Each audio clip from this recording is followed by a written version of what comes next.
Did it freeze? Oh, okay, I thought it froze for a second. All right, what's going on, everybody? You already know there's your boy Narcolepsy Boy 94, aka Malik, back here again with another podcast today. Non-wrestling related for you guys, talking, cartoons, TV shows, movies, bringing back the nostalgia for all the fans out there. As usual, I always have guests on my channel. I got Josiah back on here again. Kyron has been on here many times before. And feel free to drop some questions in the chat if you guys have some questions you want to ask. Drop some questions. What do you want to know? Top 5 favorite cartoons, top 5 underrated cartoons, whatever you guys want to ask. Feel free to ask. I'll try to answer as many questions as I can. If you guys drop some. So since this is your first time doing a podcast like this with me, at least, because usually when you've been on my podcast, it's about wrestling and all that stuff. And I see you do a video of the day on some cartoons. Tell me, give me your top 5 favorites. Because you said it's hard for you to pick one, so just give me your top 5. Top five favorites. All right. So I'm a big SpongeBob fan, so that's a given. Okay. But I was really big into Cartoon Network. So shows like, let me see, top 5. So we got SpongeBob, Ben 10. That's a definitely given. Which one though? There's the many Ben 10s. Probably Alien Force. That was one of my favorite ones. Okay. And then you got Total Drama. I love that one. Yeah, man. Adventure Time. Yeah, 100%. See, I hate Adventure Time, bro. I really do, man. I can't. See, Malik doesn't understand the importance of Adventure Time. He doesn't know that. I'm not saying it's not important. I'm not saying it's not important. I just couldn't get into it, man. It wasn't for me. See, I couldn't get into it either, but I appreciate the importance of. I understand what Adventure Time means to the animation medium. Look, in the beginning, I didn't think I was gonna like Adventure Time in the beginning, but as soon as it started taking like way more freaking fantasy elements and the whole serious tropes to it and the whole story building, that's when it really got like on point.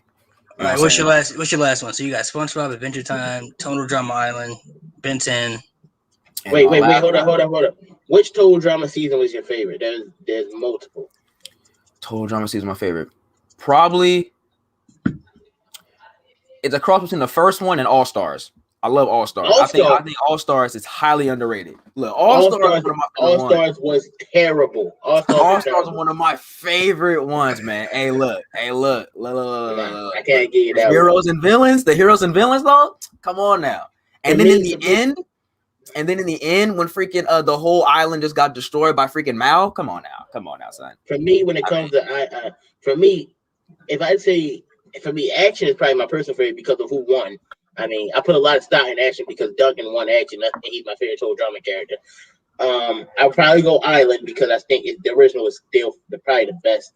And I think World Tour because Revenge of the Island was okay. All Stars I hated. Pacatown Island didn't care for.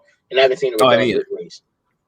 Redonkulous Race is actually, it's not bad, but it's not good either. But I've heard it's actually really good. I don't like when they switch islands.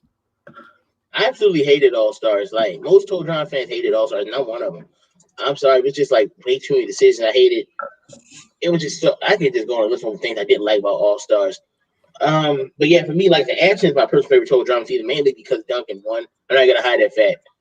Duncan's my favorite character in Total Drama, so seeing him win action instantly made that my favorite season. The original season is still really good, and World Tour is good too. So I'd probably say those are the 3 best Total Drama seasons. Nice. So what was your last one? And then my last one probably would have to be. I was a big Kim Possible fan. I love Kim Possible. Kim Possible is valid. Kim Possible is valid. I give you Kim Possible. That's valid. Never really watched too much of Total Drama Island, so I don't really know too much about that. SpongeBob is my favorite cartoon, so I've seen a lot of SpongeBob. Ben 10. There were many Ben 10s. I don't know if I have a favorite one, but Ben 10 was okay for me. And then Adventure Time, I couldn't get into it. I just never could get into it, man. That hurts. I don't know, man. It was just I don't know. I just couldn't get into it. I tried because I had a friend I grew up with. The name was Isaiah. He was a big Adventure Time fan, man. And he that would try to get me into it, and I just couldn't get into it, man. I just couldn't. I tried, and I was like, bro, I can't. I don't like this show at all. Like, I just can't get into it, man. I think there's like that with a lot of cartoons, though. There's some cartoons people can get into, some people that can't get into, you know? When you ask what are your top 5 favorite cartoons, you talk about growing up or of all time? So what do you mean, like favorite right now, or like? Like, for example, my favorite cartoon of all time is not a cartoon I grew up with. That's what I mean. Like, okay. if you want my top 5 favorite cartoons of all time, number 1, Batman the animated series. I know Batman's number 1. Oh, that's Batman. Number 2 will be Avatar: Last Airbender. See, I couldn't get into Avatar either. I couldn't as a kid, but once I became 14, I really got into it. I tried rewatching it because they put it on Netflix, so I tried rewatching it because some people told me I had to rewatch it, so I tried, and I couldn't get it. I might instant those type of shows. It's episodic. You gotta let it build. You can't just give up at a few episodes. That's not how it works. Exactly. Number 3 is My Little Pony: Friendship is Magic. I think that's number 3. Number 4 is regular. Number 4 is regular show. And number 5. See, number 5. I'm gonna say SpongeBob because the first 3 seasons really hold up, but the reason I had SpongeBob so low is because it went through seasonal rot. No, seasons 5 through 8 were really not good, and that's why I don't had SpongeBob in a high regard. Like, I love the first 3 seasons, and later got back on track. But that stretch from seasons 5 to 8 was it really damaged SpongeBob to me. I think the first 6 were good to me. At least the first 6. Same here, but then after, because the beginning of season 7, it was kind of cool, but anything after that, in my personal opinion, that was just. I'm sorry. Ax wants to know how you feel about the regular show. It's one of my favorite cartoons of all time. I think it definitely. I think I really kind of stopped watching it after a little while. I picked back up toward the end. Mordecai is my favorite character. For anyone who believes in the ship, Mordecai should have been with CJ. And if you want my favorite episodes, Exit 9B, the Christmas special, Thanksgiving, Mordecai and the Rigby's. I think regular show's a good show. It had, especially the first 3 seasons, especially. I think regular show's a very good show. You like it too? Oh, yeah. You like it, Josiah? Oh yeah, same here. Yeah, regular show. It was quite possibly one of the best Cartoon Network shows of all time. Honestly, when did regular show air? When did that first come on? From 2010. It was from 2010 to 2017, I believe. Okay, see, I never watched it. I was done. I was stopped watching Cartoon Network by then, so I wasn't. I never seen it. Yeah, excuse me, I never seen it. Freaking, I think that Margaret. I think she really turned into like how Princess Bubblegum was in Adventure Time towards the later seasons, because like I feel like she just was like super toxic toward the later seasons, like in my personal opinion. See, this is my thing with Margaret. I didn't mind Mordecai and Margaret, but once she left for college, I'm thinking, okay, that's what I'm saying. And the thing is, she kind of like strung along Mordecai. I hate to joke about Mordecai being a simp, but he kind of was. But I also look at it.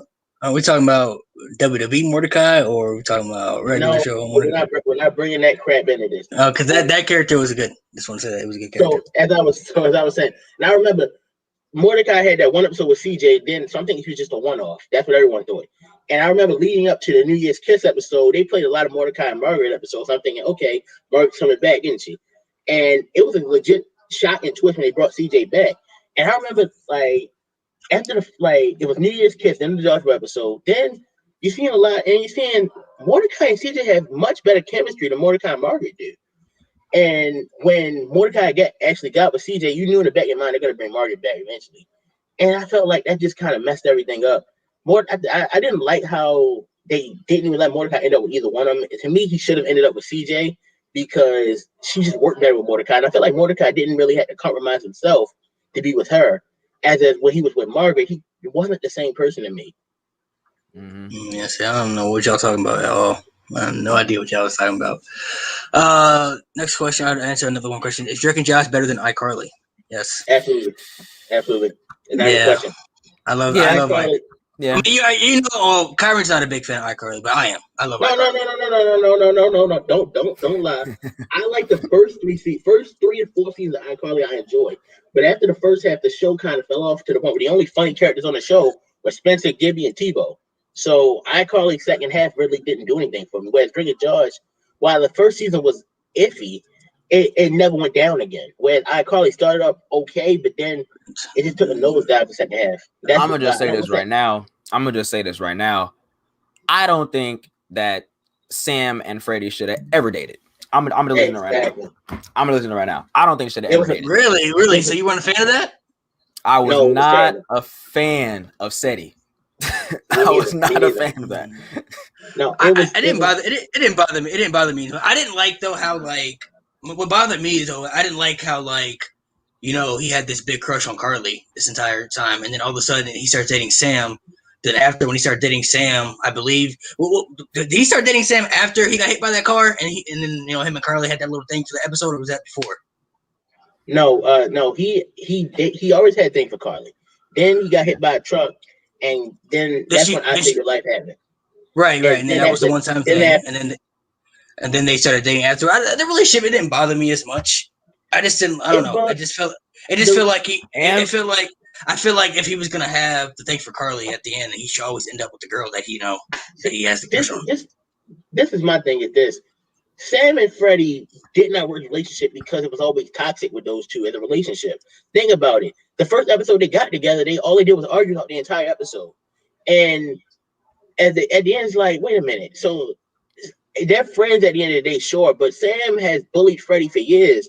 Now all of a sudden I know what he has a thing for. I didn't mind him kissing the first time because they never kissed anybody, so you want to get out of the way. But now you expect me to believe that Freddie has actual feelings for Sam after all this time. Like I didn't believe it. And really that arc didn't work, which is why they broke it up after a few episodes. And this is my biggest problem with this. One of my favorite iCarly episode specials I started fan war, not only because it had the greatest subplot in iCarly history with Spencer vs. Jack Black, but also because the episode called out the shippers in a way of saying the show isn't about relationships. But then Snyder turns around and makes a whole arc for Sam and Freddie. If you were going to make an arc for anyone dating, it should have been for Carly and Freddie. And the only time we got, besides I Save Your Life, which I don't really count that for obvious certain reasons, the only time we got any real hint of attraction from Carly to Freddie was in the very last episode when she kissed him. That's it. Yeah, I know. So I don't know. I like iCarly. I don't. For me though, personally, I don't put any show above Drake and Josh when it comes to TV shows. That's just me. That's number one. And my thing is about that whole like iCarly little thing is that like the only reason why freaking Carly was showing Freddie any attraction was because he was injured, and he said that like towards like the end of the episode, he was like, "Man, look, I don't want to like be in a relationship with you if it's only out of pity. Once I'm like all well and good, then if you want to be in a relationship, then I'm all for that." You know what I'm saying? And I feel like as a kid show, that was actually pretty mature. And I remember as a kid, I'm thinking that like I was actually upset about it. Like, you kidding me? They finally had a chance to get them together. But now I look at it different. Like, he's right. Like, did Carly really have feelings for Freddie, or was she just one gratefully saved her life, and two, he got injured because of it? So it's like, it was right. Do you really like me right now? Or but you also have to remember though, Sam's the one who put that into his head though. You know what I mean? Like Sam's the one who put that twist in his head, because she was like, I mean, she don't really like you. You know what I mean? She just kind of like what you did for her. So it was a good little plot twist for the episode. What is some? Go ahead.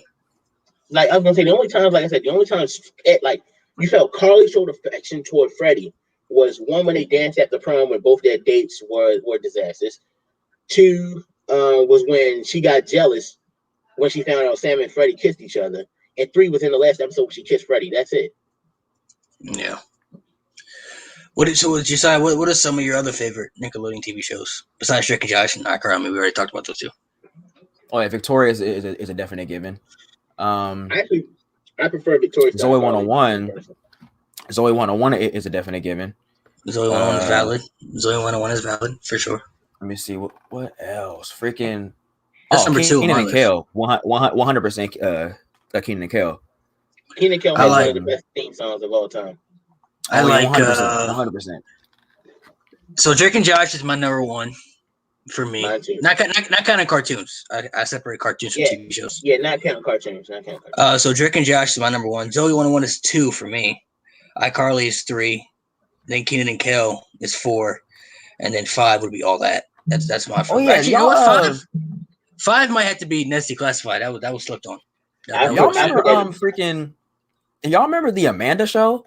Every single person that I talked to about the Amanda Show, like they've like never either heard of it or never seen it before. Like Amanda Show was great, bro. I personally think, looking back at it now, because I haven't rewatched the Amanda Show in a long time. It's been some years, but looking back at our childhood, I always thought that Amanda Bynes and Raven Simone were like the 2 most talented actors I've seen from my childhood, because they did multiple things on the show. They played multiple characters. They did funny things. They did serious things. They did everything on the show. Amanda had great characters that she played. Raven had amazing characters that she played too. Mm-hmm. I always look back at it now. I was like, man, I wish they would have did something together, like a movie or something. Maybe they were on 2 different networks, but I was like, bro, if they would have did something, back in those days together, that would have been amazing, because Amanda Bynes, the Amanda Show was like, really, I think it really elevated Nickelodeon a lot to an extent, because it also, some people don't remember though, like, Drake and Josh were also on there before they had the Drake and Josh show. A lot of people got their start on that show before, they got their own TV shows too. So, I always liked the Amanda Show. Here's a question since you brought Victorious. What would you say your top 5 Victorious songs? See, I wasn't, but for me, I wasn't like crazy about that TV show though. Like I watched it, but like it wasn't one of my favorites. I definitely like Freak to Freak Out. Freak to Freak Out was a banger. 100. That was Begging on Your Knees. I love that one too. My favorite Victorious songs are "You Don't Know Me." I felt like that, like Jay's song "You Don't Know Me" is amazing. Freak to Freak Out. Take a Hint would definitely have to be up there. Those probably the top 3. You Don't Know Me. And the freaking the Birth Week song. I freaking love that song. I freaking love that. That song was super catchy. Mm-hmm. What about what about Disney Channel then? What was your Disney Channel? Well, okay, number 1, you gotta have a favorite one though. You gotta have a favorite one. All-time favorite. Proud Family. Okay. Cartoon Proud Family. 100%. 100%. Cartoon is Proud Family. Cartoon is Proud Family too. Can possibly be second, but cartoon Proud Family would be number 1. But we're talking about TV shows, not we're talking about sitcoms, not the cartoons. Sitcoms. I ain't gonna lie. It always Hannah Montana. That's So Raven go head to head, but I just lean a little bit toward just a teeny bit to Hannah Montana. Yeah, I gotta go with Hannah Montana too, man. For me, I love That's So Raven, but like the more I thought about it over the years as I got older, I definitely watch Hannah Montana more than anything on Disney Channel. Like more than anything. I think the reason Hannah Montana goes over That's So Raven once again because of the music. I love music, so once again, I gotta ask, what's your favorite Hannah Montana songs? Not counting The Climb, that doesn't count, but. Oh my lord, there's a lot of them. That one she did with the Jonas Brothers, that song was pretty fire. I mean, mine doesn't even have to think about it. For me, my favorite Hannah Montana is Wherever I Go. Like that. Are we talking about just your favorite Hannah Montana song? Like, what are your favorites? Like, what's your favorites? Favorite? Nobody's perfect. Nobody's perfect. Yeah, number 1 for sure. Wherever I Go is my favorite. It's just. Let me see. Nobody's Perfect. Pumping Up the Party. I'll always remember you. Mixed up. See, I think my taste in music is different. I like the more emotional song. That's why I said my favorites are. I like Wherever I Go. Or Supergirl. I like Supergirl a lot. Supergirl. I Got Nerve. Who Said? True Friend. I Always Remember You. Best of Both Worlds. Best of Both Worlds, obviously. Obviously. Life's What You Make It. So those are my favorites for sure. I would say like my 2 favorites though would be for sure Nobody's Perfect and Pumping Up the Party. Those are my 2 right there. I was jamming to those heavily when those came on, like extremely heavily. So what is okay? What are some of your other favorites? We talk about that. I'm sure you watched That's So Raven. That's So Raven was goated. Everyone did. Did you prefer? Okay, so did you prefer Sweet Life on the Deck or Sweet Life of Zack and Cody? Which one do you like more? I prefer Sweet Life on Deck. Zack and Cody was Sweet Life of Zack and Cody was maybe if it would have went on for actually maybe nah. Yeah, Sweet Life of Zack and Cody. Yeah, for me. I prefer I would prefer it on deck to me. That's just me. Like I feel like plus because I think on deck ended the series well enough. That's probably why too. Yeah, on deck ended the series well enough. I like Zack and Cody better though. I like Zack and Cody a lot better. Oh yeah, especially one of my favorite. Not even this episodes of Zack and Cody, but just like as far as like one of my favorite episodes from childhood is the haunted room one when they had the haunted room. I knew you were gonna bring that up. That was goated. That episode was so goated in so many ways, man. That episode terrified me, man. That was a great episode. That was a great episode. One of my favorite episodes from Zack and Cody had to be. This is not even my favorite. This is personal, just for It's the Tipton commercial episode, where, especially when my man Mr. Moby came there and killed the commercial. That's probably one of my favorites. the Tipton commercial episode was really good too. That was a really good one. Man, London didn't know what she's doing. My man Mr. Moby said, "Man, Mr. Moby came in and killed it." Obviously, Which is the Way to the Place. That was a good show. Was the Way to the Place. I think that was the last show I watched on Nickelodeon. I mean, Disney Channel. I don't think I watched anything else. I think Which is the Way to the Place was like the last Disney Channel sitcom that actually got an no, Good Luck Charlie did too. I think it got an actual ending. Like, yeah, I didn't watch Good Luck Charlie. I was done with Disney Channel. I think by then I stopped watching it by then. So I think I may have seen the first season. I remember some episodes. So I may have seen the first season, but I didn't see the entire full season. I was getting a little older by then, bro. By the time Good Luck Charlie came on, I was already a teenager, bro. So I was like, I was a little angry that Sonny with a Chance didn't get an actual ending. Oh yeah, I forgot that was my shit too, bro. I forgot about that. Yeah, that was my show. Obviously because Demi was going through personal problems at the time, which is why the show got canceled and they replaced it with So Random, which I just felt like so random. I understand what it's trying to be. It just felt like a knockoff of all that to me. But I felt like Sonny with a Chance not getting an actual ending, which kind of angered me. I started watching Disney because I was a little older. So the first Disney Channel show I remember watching was Even Stevens. And then I stopped watching probably. Yeah, and then I stopped watching. Once was it the Way to the Place? Well, actually, I don't know which one went off first. Either that or Hannah Montana. One of the two went off, and I was pretty much. Hannah Montana ended first. Okay, so when Hannah Montana was over with, it was a wrap for me. I'm saying I was done with. One of my favorite videos on YouTube. It was RDC World One's video of the meeting that made Disney Channel fall off. Basically, it showed That's So Raven Proud family. Still in the future and the movies like not showing the Disney movies no more. I said, you know what? That's exactly what happened. They canceled That's So Raven. They canceled Proud Family. They stopped doing the movies, and now everybody stopped watching Disney Channel.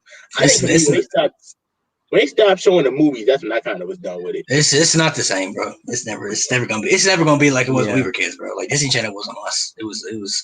It was a must see thing, bro. Even with Nickelodeon, Disney Channel original movies, like bro, Xenon. Y'all remember Xenon? Girl of the 21st century? That's my shit, I think bro. what it was called. Yeah. Bro, like Disney Channel original movies, man. Those were the hotness back in the day. That's one. They got one of my. Oh, you're not. Oh my bad. All right, let me just. All right, before we get to the obviously stuff, we got to get you talking about the movies. My favorite Disney Channel movie is Let It Shine. That is like that's number one. Malik said he still hadn't seen it yet. I don't know how you haven't seen it, but yeah, I haven't. Bro, I was done with Disney Channel by then. I was stopped watching it. No, you don't understand, Malik. If you watch Let It Shine, you will love it. You know why? I'll check it out. You have to because it mostly I got Disney Plus, so I check it out. But by the time like those movies like Let It Shine and like Lemonade Mouth, all those movies came out, I wasn't watching Disney Channel anymore. Lemonade Mouth is another good one. The last true Disney Channel movie that I like remember watching fully on Disney Channel, which is probably I'm trying to think, like a newer one, probably was the Wizards of Waverly Place movie. It was like the last one I can remember watching on Disney Channel when it came out. That was like other than that. I think Let It Shine was probably the last one I fully paid attention to. Someone in the comments said, "Me and my twin birthday tomorrow. We will be 12. Happy birthday then. My birthday's actually in 5 days. I'll be 21 in 5 days.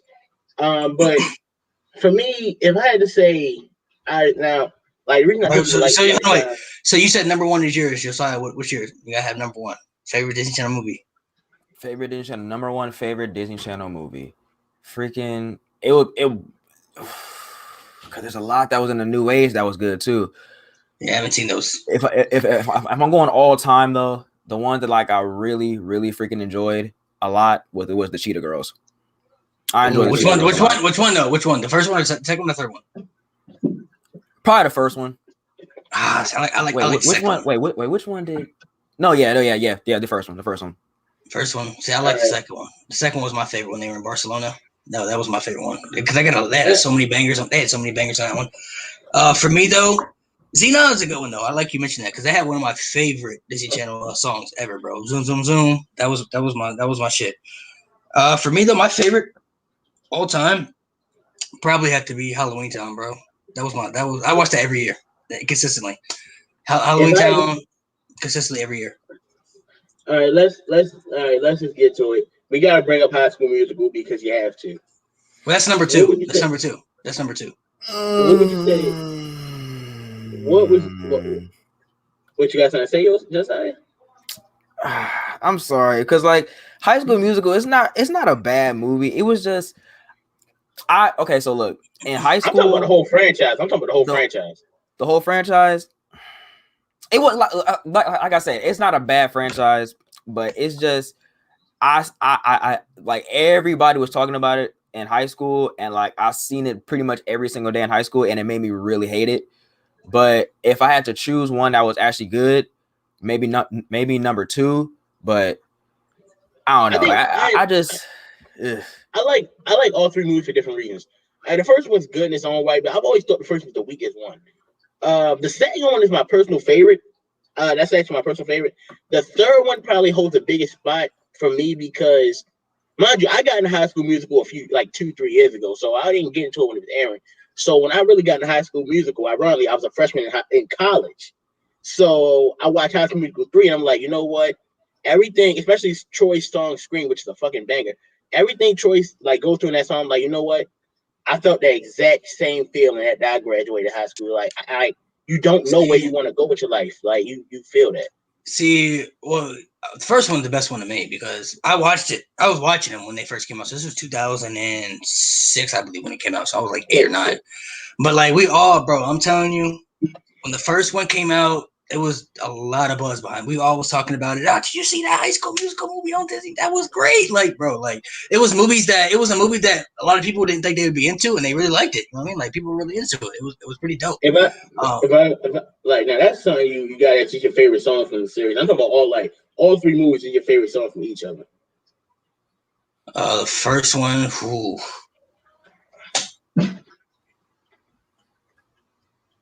God, the first one, honestly, I really love the man, there's so many that I love pretty much all the songs from the first one, but if I had to choose one though. See, I can give you my favorite from each movie. I feel like I'm disrespecting one of the songs. Okay, if I really had to pick one, I really like the Sharpay and her brother song. I never had someone like you do. What I've been looking for. Yeah, what I've been looking for. That's probably my favorite. If I had to say, I don't know why, but I'll go. I was gonna say for the first movie, it's Breaking Free. Easily, Breaking Free is my favorite for the first movie.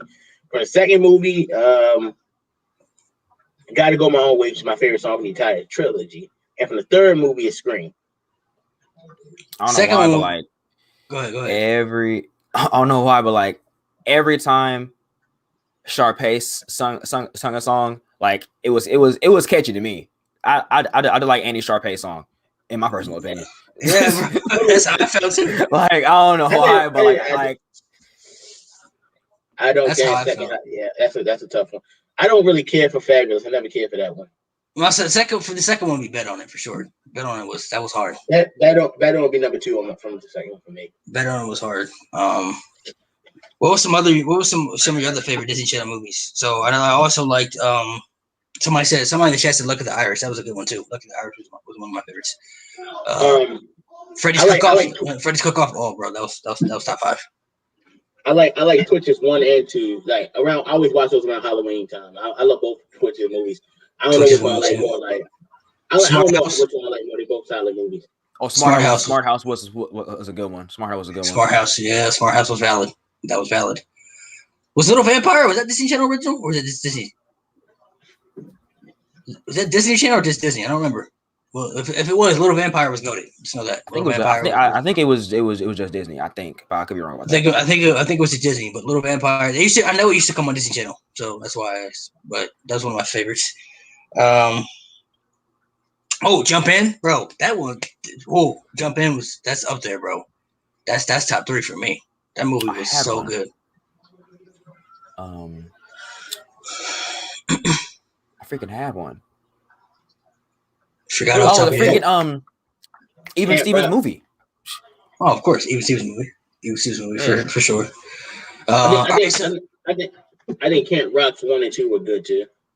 Camp Rock, yeah. The music from Camp Rock from both movies are pretty good. Well, the music from the second one is better than the first one to me. All right, name a. We'll start with the TV show. Name a TV show that a lot of people like, but you never got into. You just weren't a fan of it, couldn't get into it for some reason. Wasn't for you. It could be from Nickelodeon.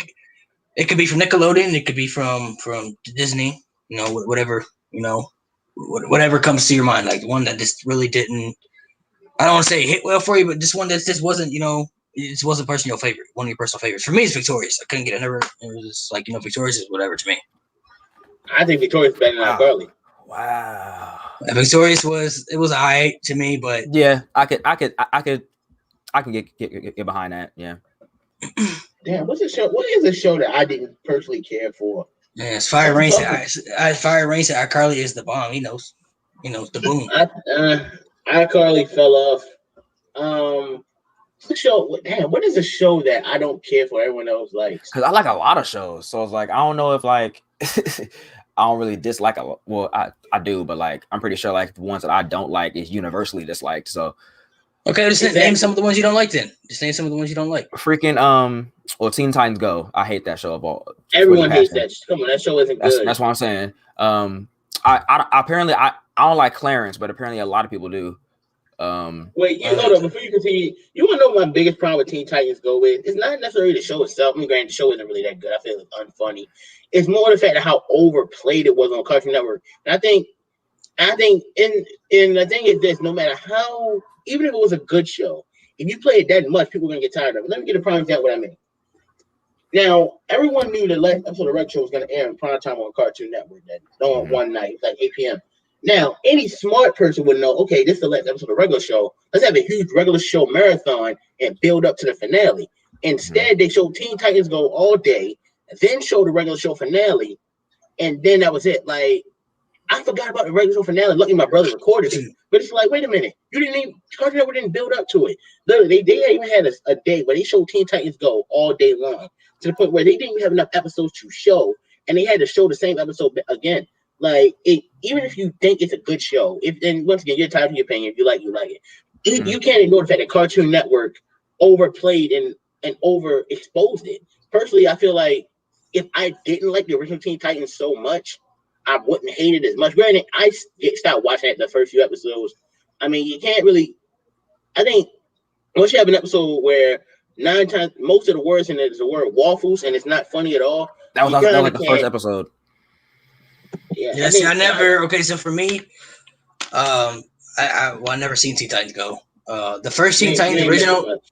The first Teen Titans original was like good, but it wasn't like one of my all-time favorite cartoons. So that's probably why I never watched Teen Titans Go, because I never really cared to. So, but from what I heard though, it was absolutely awful. So you guys are just saying what everybody's already told me. Yeah. So, but what are some other shows? You said Teen Titans Go, you didn't like that. You said Clarence, so I don't know what that is. I never watched an episode of it. Like I said, maybe freaking. Oh, apparently a lot of people like Henry Danger, but I don't care for that show at all. Hold up. My brother loved that show. Me personally, yeah. I always said, like to me, I felt like the show kind of got better when Dan Snyder left, but I never thought Henry Danger I wouldn't put it in, in the upper echelon. Honestly though, garbage. I felt like it was trying too hard to be funny. That because like I watched like a couple episodes. Like I don't watch cable television that much. Like it's all streaming services for me.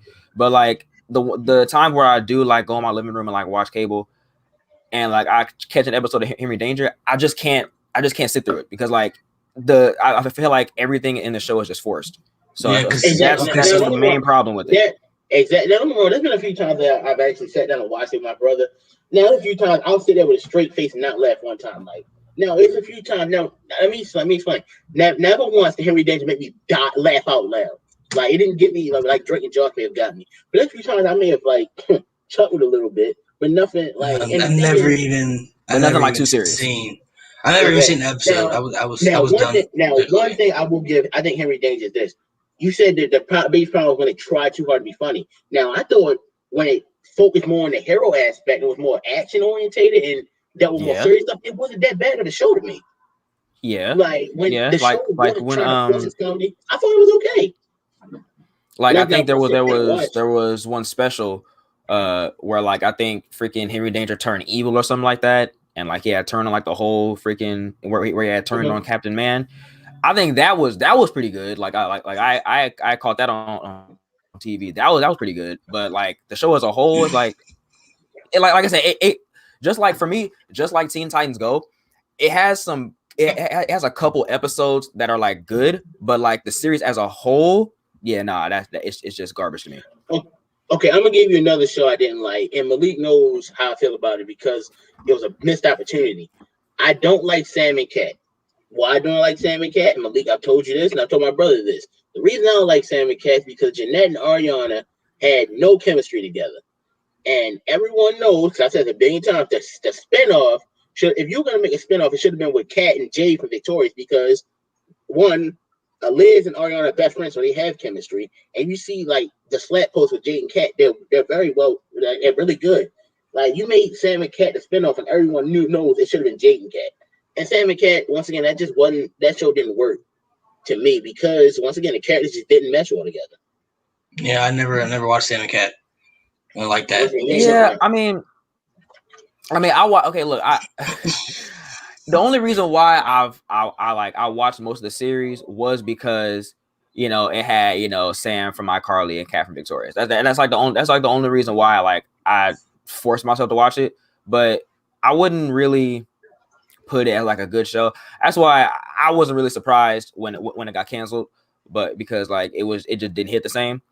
But yeah, like they really didn't have like that same like freaking I'm a bad girl, but like I'm like an innocent girl kind of chemistry as to where like if you was to do it with Jade and Kat, it would have been a little bit better. So yeah.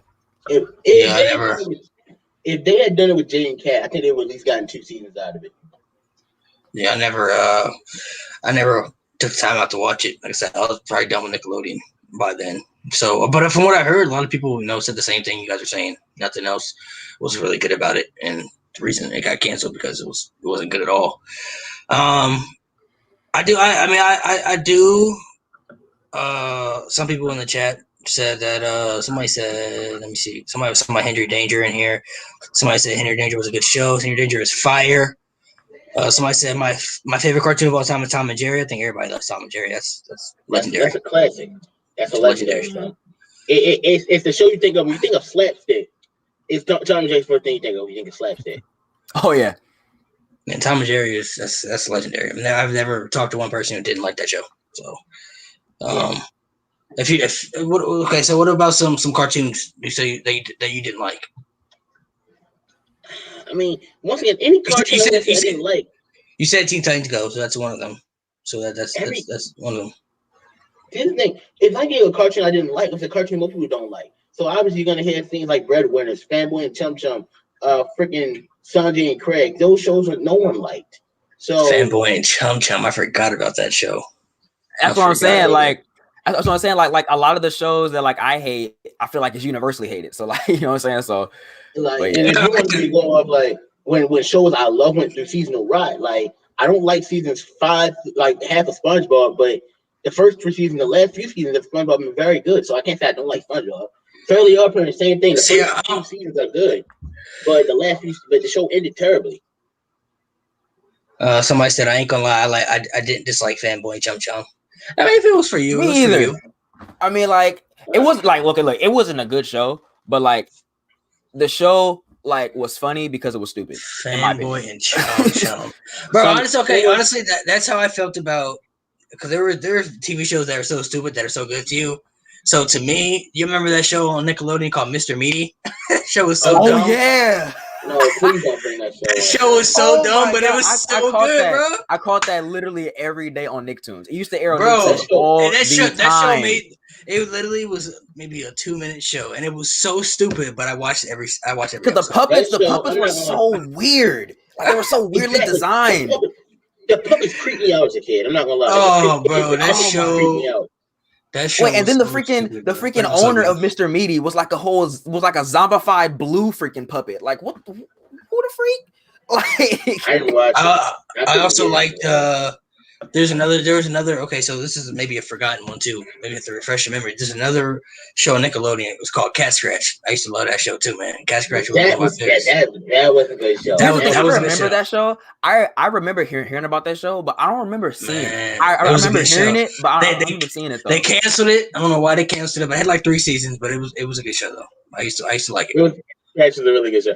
Cat Scratch is actually what got me into root beer. I never drank root beer until I watched Cat Scratch. I did like Cat Scratch, but see, I don't know because I like a lot of shows that a lot of people love. Like I said, I don't like Adventure Time. Never liked that show. There were some other shows too on Cartoon Network, which saddens me deeply. Hold up, we got a comment. Looney Tunes is well for me. Well, once again, that's a legendary show. Now, wait, which Looney Tunes are you talking about? Now, me, unlike it's starting to get a cult following now, but unlike most people, I love the Looney Tunes show that aired in 2010. I don't know why, but I just got into the new one because like, I saw a clip on YouTube and I'm like, bro, why have I been watching this? The new one, like the new one has like some gold comedy. I like the old school Looney Tunes. The old school Looney Tunes. The old school ones are the best. Especially Tiny Toons. Tiny Toons was my shit as a kid, bro. That was my favorite. I prefer the Animaniacs to Tiny Toons. Okay, so what about Scooby-Doo? What was your favorite Scooby-Doo version? Oh, what's new Scooby-Doo? That's not even a question. What's new Scooby-Doo was the best one?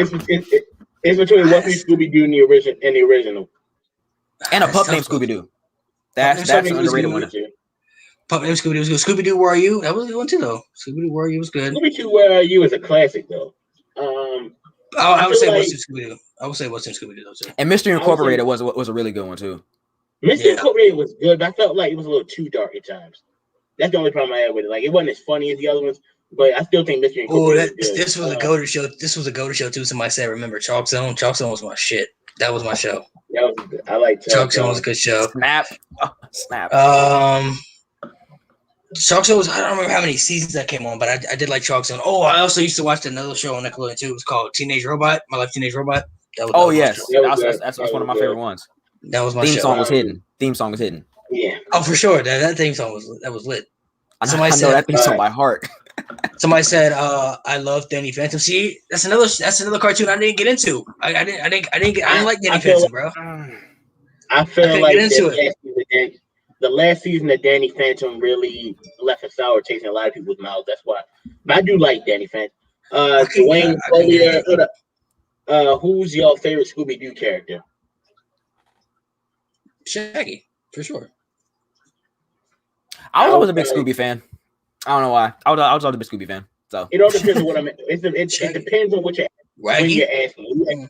I probably would say Shaggy and Scooby, but it all depends on where. Like if we're talking about the original, then I probably would say Shaggy and Scooby. Talking about the live action movies, that's a tough. Well, Shaggy obviously in live action movies. I do remember El Tigre. I didn't watch it as much. I thought it was good. It was pretty good. I remember it, but I didn't watch it as much. I remember it though. I remember when they were promoting it and all that stuff. I really liked El Tigre. That was a good one. I'm trying to think of some other cartoons I don't like, man. Avatar 2, and I got into Avatar. Wasn't for me. See, I can't kick you out because this is your show. I can't kick you out because this is your show, Malik. But the fact that you just dissed Avatar Come on, bro. We've been friends for too long. You can't disrespect that show, bro. I know a lot of people that. that I know a lot of people that feel. I know a lot of people that I know a lot of people that don't like it like me though. A lot of people like, bro, I didn't like it either. Like but the problem is you did it. You disrespected it because you even said straight. You tried to watch a few episodes. It wasn't for you. That's not. No, I said I rewatched it. I've seen all the episodes. I've rewatched it as when I got older. I just like, bro, I don't like. I don't understand it. You rewatched every episode from Boy in the Iceberg all the way up to Soldier's Comet Part 4. Yeah, because they had it on Netflix, and some people were like, my friend Cameron's a big Avatar fan. He was like, try rewatching it. I was like, okay, I'll try. Rewatching. I'm like, bro. I admit when it first aired, when it first aired, I was too young to understand, so I didn't really care for it. Like, it wasn't that funny. Well, at first to me, at least as a kid, it wasn't that funny. Now, the reason I got into it was back in 2014. I was a big fan of Nostalgia Critic, and he did a review of The Last Airbender movie, and I'm like, wait a minute. He said Avatar is one of the greatest cartoons of all time. I'm like, is it? I don't remember it being that good. And I sat down and watched. I'm like, how this show is amazing. Literally, you get points when for a cartoon if you can make me cry. And Avatar got me a few times. So I ain't never cried. No, I ain't never cried. No. If you're a real Avatar fan, if you're a real Avatar Last Airbender fan, leaves from when Iroh sung that song under the tree on the son's birthday, that's gonna make you cry. See, I was into shows. It was 50-50 for me. I was into shows that a lot of people liked, and I was into shows that a lot of people didn't like too.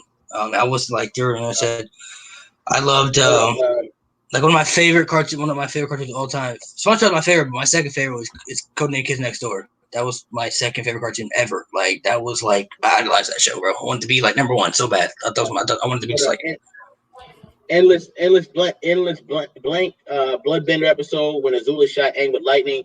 Zuko and Iroh reunion. Yep, those are probably some of my favorite episodes. Boondocks is goated.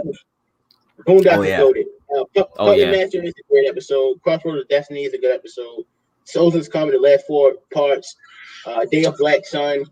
The Southern Raiders, yes, those are a lot of some of my favorite Avatar episodes. Boondocks is goated. To me, I would say 100%. I also love season 4 doesn't count, but the first 3 seasons. I also love Kid Next Door was and then Jimmy Neutron was one of my favorites. Love Jimmy Neutron. I love. I think Jimmy Neutron is one of those shows. Hey, so where the animation for Jimmy Neutron has not aged well. To me, at least, the animation has not aged well. So, like, was y'all rocking with like Planet Sheen, or like was that just me? Like, no, hell no. Look.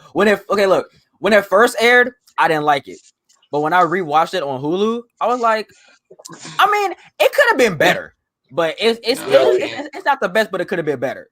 I can't rewatch. I can't get behind Planet Sheen, bro. I can't get behind Planet Sheen, bro. I couldn't get down Planet Sheen. I can't. This one time I can't do that.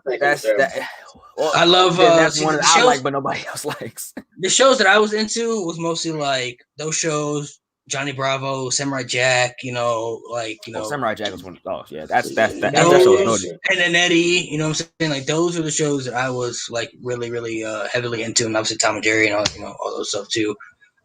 Yogi Bear too, one of my favorites. That was one of my favorites as a kid too.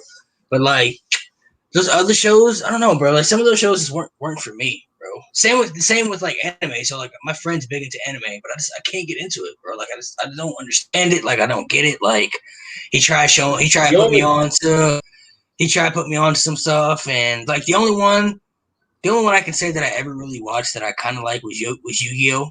I mean, everybody as a kid had Yu-Gi-Oh cards. I feel like that was the only one that I really paid attention to. But like, still got mine. Dragon Ball Z, Pokemon, Naruto, all that stuff, bro. It's like, bro, I don't understand none of this shit, bro. That's going on. Like, the only anime that I can say I watch is Boondocks because Boondocks does count as an anime. It does. Sonic X, Sonic X because Sonic X does count as an anime. Those are only two. Other than those 2 shows, the only time I get an anime is when RDC World 1's doing a video. That's it. Like I don't watch anime. I don't know if Boondocks counts as anime though. I don't really know if that counts. I mean, it's the same art style, I guess. So is Boondocks 70 animated? Wait. Let me look this up. It's Boondocks anime. Well, yeah, if it is, I like Boondocks too. I mean, like I said, it's in the same art style. So I mean, maybe you would say it's like maybe you would say it's Americanized and anime, Kind of like how Teen It's Titans, the original one was. It counts as anime. Okay. So Boondocks did too. My man said the Jetsons. That's a throwback. The Jetsons is a throwback. Oh, my mom. Wait, hold up. Because I just brought up Malik Murray asks, what about Sonic X? I'll let you guys Sonic go first. X? I'm the Sonic fan. So I'm the Sonic fan here, so I'll let you guys go first. Yeah, see, here's the thing about I don't really watch that much Sonic cartoons. I'm a huge Sonic video game fan, but like as far as the cartoons go, I didn't really watch that much of the Sonic cartoons.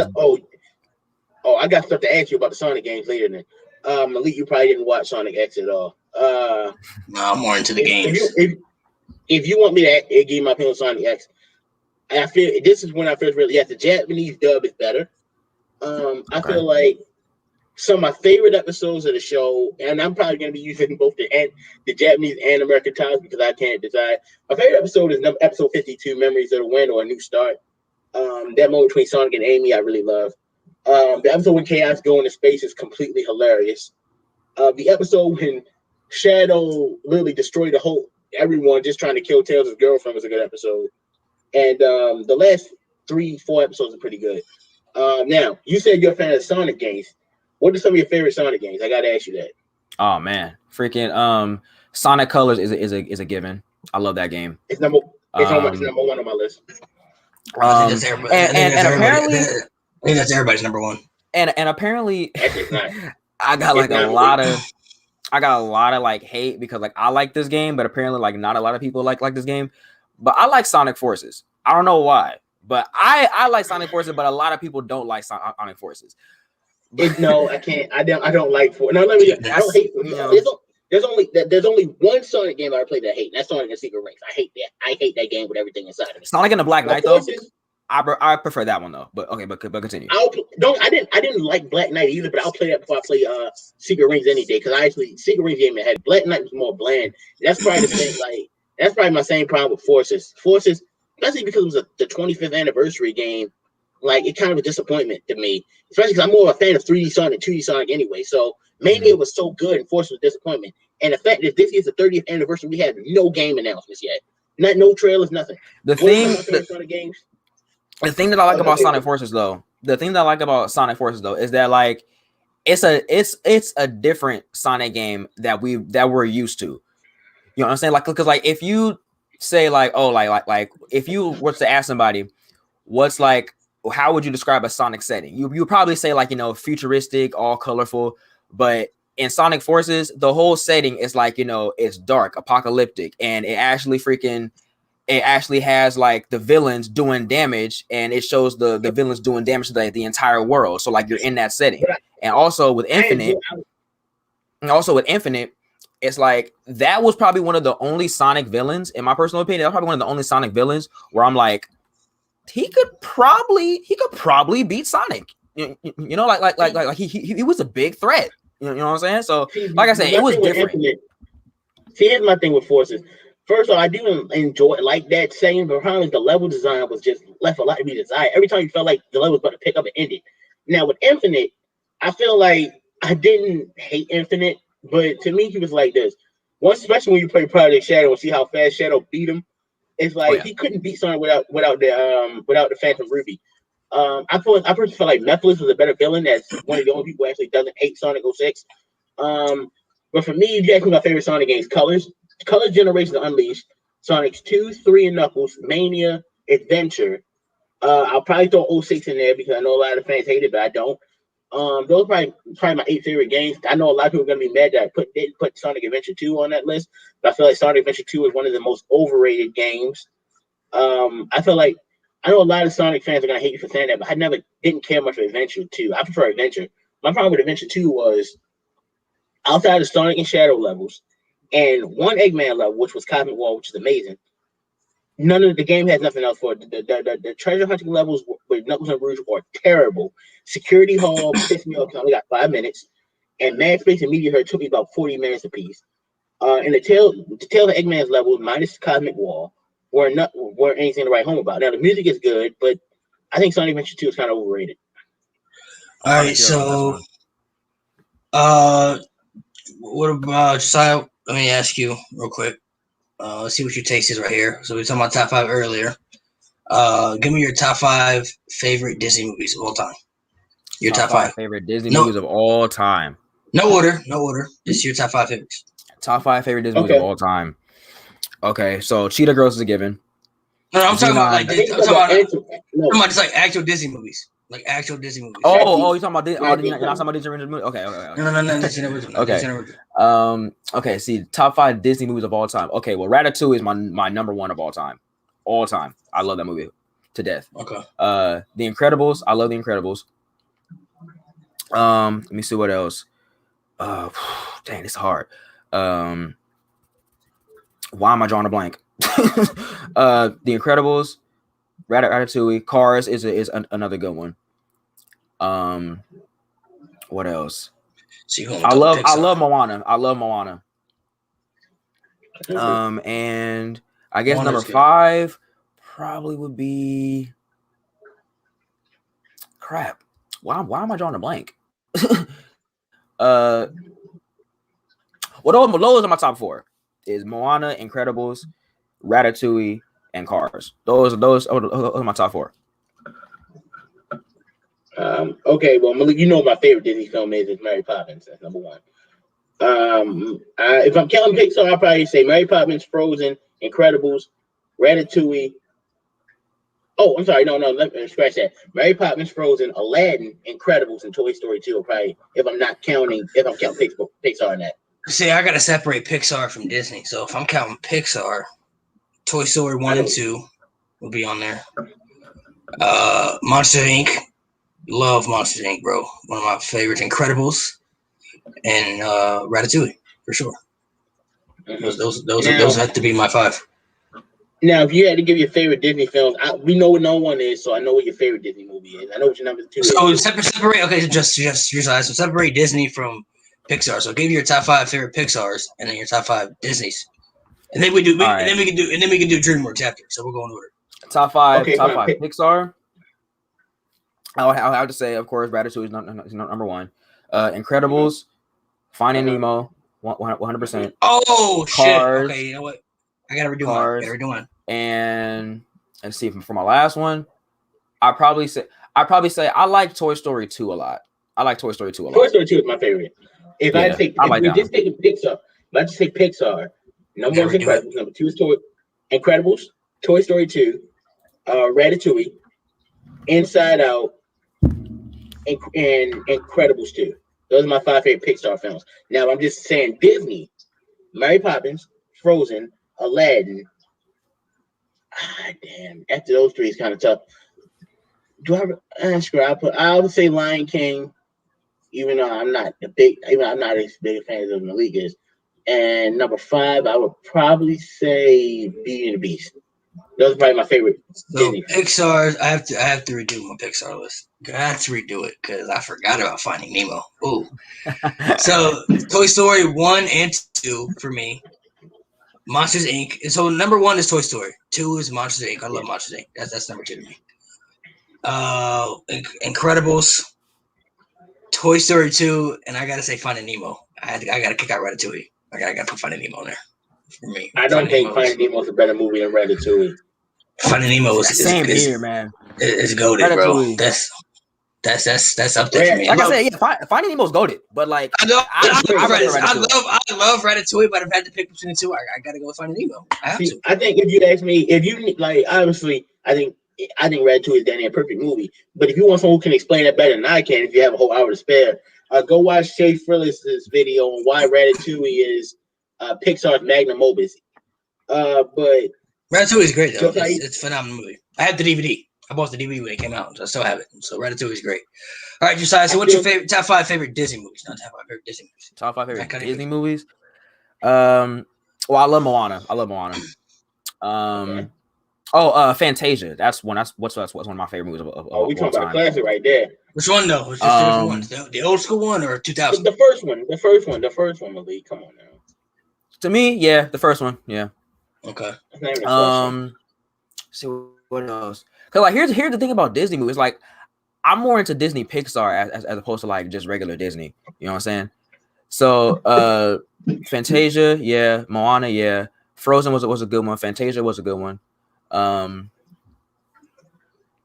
I enjoyed Prince. I enjoyed the Princess and the Frog. That one. I like that though. The only problem I have is, of course, Tiana wasn't a princess throughout the whole movie, but that's neither here nor there. Yeah, we're not gonna do that. Oh, and Hercules, 100%. Hercules, I love that movie. See, me and Kyron hate Hercules, bro. I don't like. I don't hate it. I just don't like it. Jesus. I hate it, bro. I'm not a fan. That's probably my least favorite Disney movie ever, bro. I won't say no. I ain't gonna go that far because it's some bad ones. It's probably my least favorite was a Renaissance. Now, the only thing I really like about the only thing I like about Hercules is Hades. I think Hades is a good villain, but outside of that, Hades is valid. Hades is valid. All right, so mine number 1 is Lion King for sure. 2 is Aladdin. I already knew that. 3 would be Tarzan. I knew that one too. 4, I had to say Mulan. Mulan has to be on there for me. I knew that one too. I know Malik too well. All my favorites are in the Renaissance era. And then I'm a pretty much old school. My last one. I forgot about Mulan. My last one had to be Jungle Book, bro. I know you too well, Malik. I knew all. I like all the old school Disney movies. I like the Renaissance, and then I like the Golden Age era, bro. That's let me explain something about Malik, and Malik will vouch for this because he knows because it's true. This man didn't like Frozen for no reason because it was just because a lot of people liked it. He had never seen the movie at all. It was a good movie. So his opinion was like influenced by other people. Okay. No, because it was kind of like how you feel about High School Musical. Like you heard about it all the time, bro. So I was like, bro, I heard the song so much, and I heard about it so much, bro. And I'm like, bro, I have no interest in watching now because people are already talking about it so much. I was tired of the music, bro. That one song that came on all the time, I was like, bro, I can't take this song anymore. Like, it was a good song. Much. It was overplayed. It was all right when I first heard it. Then I got what song are we talking about? Let It Go. Let It Go. Oh, I mean, yeah, it was kind of overplayed, but it was still a good song. So overplayed, bro. And I heard it so much, but I was like, bro, I don't even want to watch this movie anymore, bro. I was one of those people who was overplaying it. Like when I first heard the song, I listened to it for like a whole weekend straight. I don't hide the fact I was one of those people overplaying it. But I said, well, Malik, how can you say you don't like a movie you haven't seen? So I finally convinced him to sit down and watch the movie. He even said it was good. Like, it's a good movie. I wouldn't put it up there. I wouldn't put it up there as one of my favorites, but it's a good movie. I feel like Love is an open door from that movie. That deserved the more love than Frozen. I enjoyed that. I enjoyed that song a lot. If you ask me one song from the first movie that to me should have I think Let It Go was the best song in the movie. If you want one song from that movie, I feel like should have gotten more billing was For the First Time Forever Reprise. Like not the first version, the second version in the castle. Like Elsa singing that scene. What are some underrated Disney movies do you think? They don't get enough love. They don't get enough credit. Wreck-It Ralph. I think Wreck-It Ralph is very underrated. Wreck-It Ralph, bro. I always said the Aristocats, bro. The Aristocats is so heavily underrated, bro. Freaking if we're going old school, freaking The Rescuers and The Fox and the Hound. I love both those movies, and I feel like those don't get a lot of love. We talked about Emotion, bro. That was one of the movies that also it got me a little teary, bro. Fox and the Hound, bro. When she dropped the fox off in the woods, I got both of those on VHS. When she dropped the fox off in the woods, bro, and that hit different. That definitely hit different, bro. That was emotional. I had to say Aristocats. The 3 that stick out to me that I really love, and I don't think they get enough credit. Aristocats, Emperor's New Groove. That is a great movie. I love that movie so much, funny. Bro. It's a good movie. And if I had to pick another one, honestly, I would have to say Oliver and Company, bro. I love that movie. That was one of my favorites, man. I only like Why Should I Worry. That's one of my top 10 favorite Disney songs. But outside of that, the movie doesn't really do much for me. I love Oliver and Company. Oh, and Dinosaur too. Dinosaur 2000. That was one of my favorites as a kid, bro. That was. I heard that movie. Absolutely. I heard that was terrible. I didn't see it. So I heard about that movie a lot, and I think I have. I have a lot of VHS. Dinosaur was good, bro. It was good. It was. Like good. I said, I heard about that movie, and I've never seen it. Other than Lilo and Stitch, that was the best movie from that era. Lilo and Stitch was the best one, but that would be the second best one to me. I'm pretty sure everyone can agree that the best film of the post-Renaissance of Lilo and Stitch. Like when me and Malik, about a year ago, almost a year ago, me and Malik did a 4-part series where we went down all the eras of Disney. And when we got to the post-Renaissance, like the only movie we were really positive about was Lilo and Stitch. Lilo and Stitch was okay. I'm gonna ask you this because Kyron hates on this movie too, bro. He hates Chicken Little, bro. Can you believe that? Yeah, I did. I hate it. Well, Okay, I mean, look, here's the it's thing. not that bad, Chicken though. Little, It's not it was Chicken Little was cool. I just didn't like the only character that I hate. There was a character that I hated that I feel like just completely just demolished the movie was Chicken Little's dad. That's the reason I hate him in the movie. But like I said, the movie wasn't that bad. But I feel like his dad for me like just completely just ruined the whole movie for me. I did like though you said. I like you said the Rescuers. Rescuers was a good underrated one. I do like that one. Also Pocahontas too. Ooh, great movie too. Oh yeah, so that's another one. I don't think it's enough love. I think it's enough love. I think it's a freaking I think it's a good movie. I don't think it's a great movie. I think it's a good movie. The Hunchback of Notre Dame. I love the movie to death. Yeah, I love that movie so somebody much. Said Lost City of Atlantis. That's not a bad movie. It's not a bad movie. Hunchback of Notre Dame I think Hunchback of Notre Dame has the greatest villain, not Disney, but the greatest villain song in cinema history. Hellfire is the greatest villain song. The whole setting. I don't know. That's tough though. Greatest villain song. It's up there though. I give it. The whole setting to Hunchback of Notre Dame, I really love. The only song that might rival is Be Prepared, but even in Hellfire, it just takes it to a whole nother level. As much as I love Be Prepared, Hellfire is just on another level. Be Prepared isn't with yet. Who's your personal favorite Disney villain? Your personal favorite? Maleficent. Disney villain. Personal favorite. That's a hard one. It's not hard for me. I think Maleficent. That's a good one. Of all time. It's your favorite, your personal favorite. It's just your personal opinion. Whoever your favorite is. I gotta get back to you on that one because that's a pretty hard one. Oh, somebody said Brother Bear in the chat. I gotta get back to you on that one. That's a pretty hard one. That was part of the era too. Okay, so I'll take that back. Lilo and Stitch was the best one. Brother Bear was second because Brother Bear was so good, bro. That's another movie that hit the emotion. You like Brother Bear more than Emperor's New Groove? Ooh, that's tough for me. That's tough. Brother Bear was really good to me. I really love Brother Bear. That hit, bro. Bro, the movie. Look how the movie started off, bro. The movie started off with intensity, bro. The brother sacrificed his life in the beginning of the movie to save his own. It all had a plot twist at the end, bro, because the bear, ended up being the little bear's mom when he turned into a bear and everything. So the plot twist all came together, bro. And it was like, it was such a good plot twist. It was so good, bro. And that's how the movie started off too. I watched it in theater, so I'm like, bro, this is how we started off the movie. Like, what's next? Like, this is how we started everything off. So I wouldn't know if I put up Emperor's New Groove, but it'd be number 3. It'd be number 3. Dinosaur would be number 4 because Dinosaur was actually really good. I think personally. I haven't seen Dinosaur, so I can't comment on it. I'd say honestly my favorite Disney villain. I think Maleficent's the best. She was the best. I mean, you put a curse on a baby. I don't think anything can touch that. But I feel like my favorite would probably be Jafar, bro. Jafar was like that was my dude. That's a good one. That's a good one. Jafar was a pretty good villain. He was my guy. I also love for some reason I also love Shere Khan too. Shere Khan was my guy in Jungle Book. I feel like Shere Khan was a better Scar to me. Okay, who's your favorite Disney princess? Oh, that's real easy. It's a cross between Tiana and Merida. Princess Jasmine. For me, it's between Elsa and Jasmine. Like, I think if we're talking about like the prettiest animated women, is Jasmine and Elsa. Elsa because I liked Jasmine because Jasmine's perfect. I liked Rapunzel from Tangled too. I liked her too. She was one of my favorites.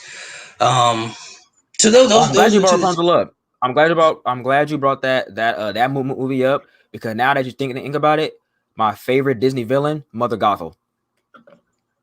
Okay. I feel like she because she was a villain. She was probably one of the most realistic Disney villains. Because everything that like how she like manipulates Rapunzel's mind, that anybody can do that in real life.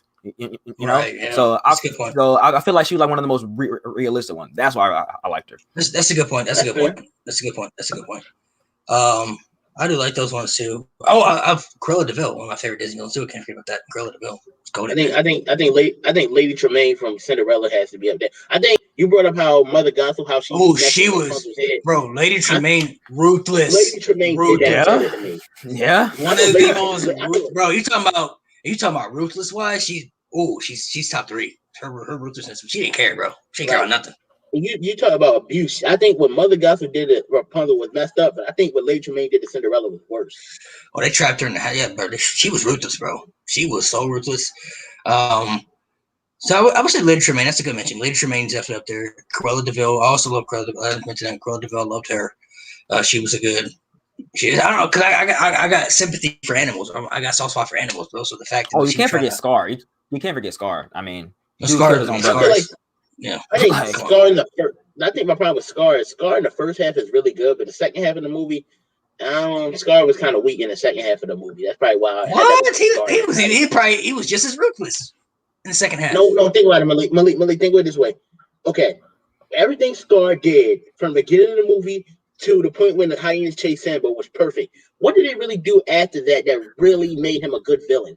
He destroyed the entire Pride Rock. He destroyed it. Everything was gone. He didn't. He destroyed it. People had to leave to go get food because there was no food left in Pride Rock because there was he destroyed it all. Oh, look at the land. Look at the land when Simba came back. It was all destroyed. It was like, what is he? He came back and was like, that had to do with the fact it was a drought in Africa. But that had to do with Scar because he took over Pride Rock and he let the hyenas do whatever they wanted. There was a reason the hyenas. There's a reason you're talking to a true There's a reason the hyenas were banned from Pride Rock. I've seen the movie just as many times. But there's a reason the hyenas were banned. There's a reason the hyenas were banned from Pride Rock. There's a reason Mufasa banned them because the hyenas do whatever they want. And he banned them so they don't take rain, so people can have pride and eat. When the hyenas came and Scar tried to align them to lions, he let them do whatever they wanted. So they took all the food. They destroyed their own pride property. That's why Nala had to leave, and she found Simba because she was looking for food. There's no food left. Yeah, but I always felt like, all right, after Scar took over, he was just kicking back. Like you said, and come on, we can't forget when he smacked Simba's mom right in the face right before Simba popped up. Come on, bro. That's now once again, that was good. Like I said, from the opening of the film, from the minute his hand falls down on the mouse to when he tells the hyena to kill Simba, and from when he smacks Arabi to when he got killed, everything those were all good. But I feel like everything in between that stuff, he was just sitting around not doing much. That's why, and he let the hyenas do stuff, but he himself. And my thing is like the dude. First of all, dude killed his own brother. Then he tried to put out a hit on his own nephew. Dude tried to kill his own nephew. So not only did he murder his brother, but now he wants to completely eradicate another piece of his family. You know what I'm saying?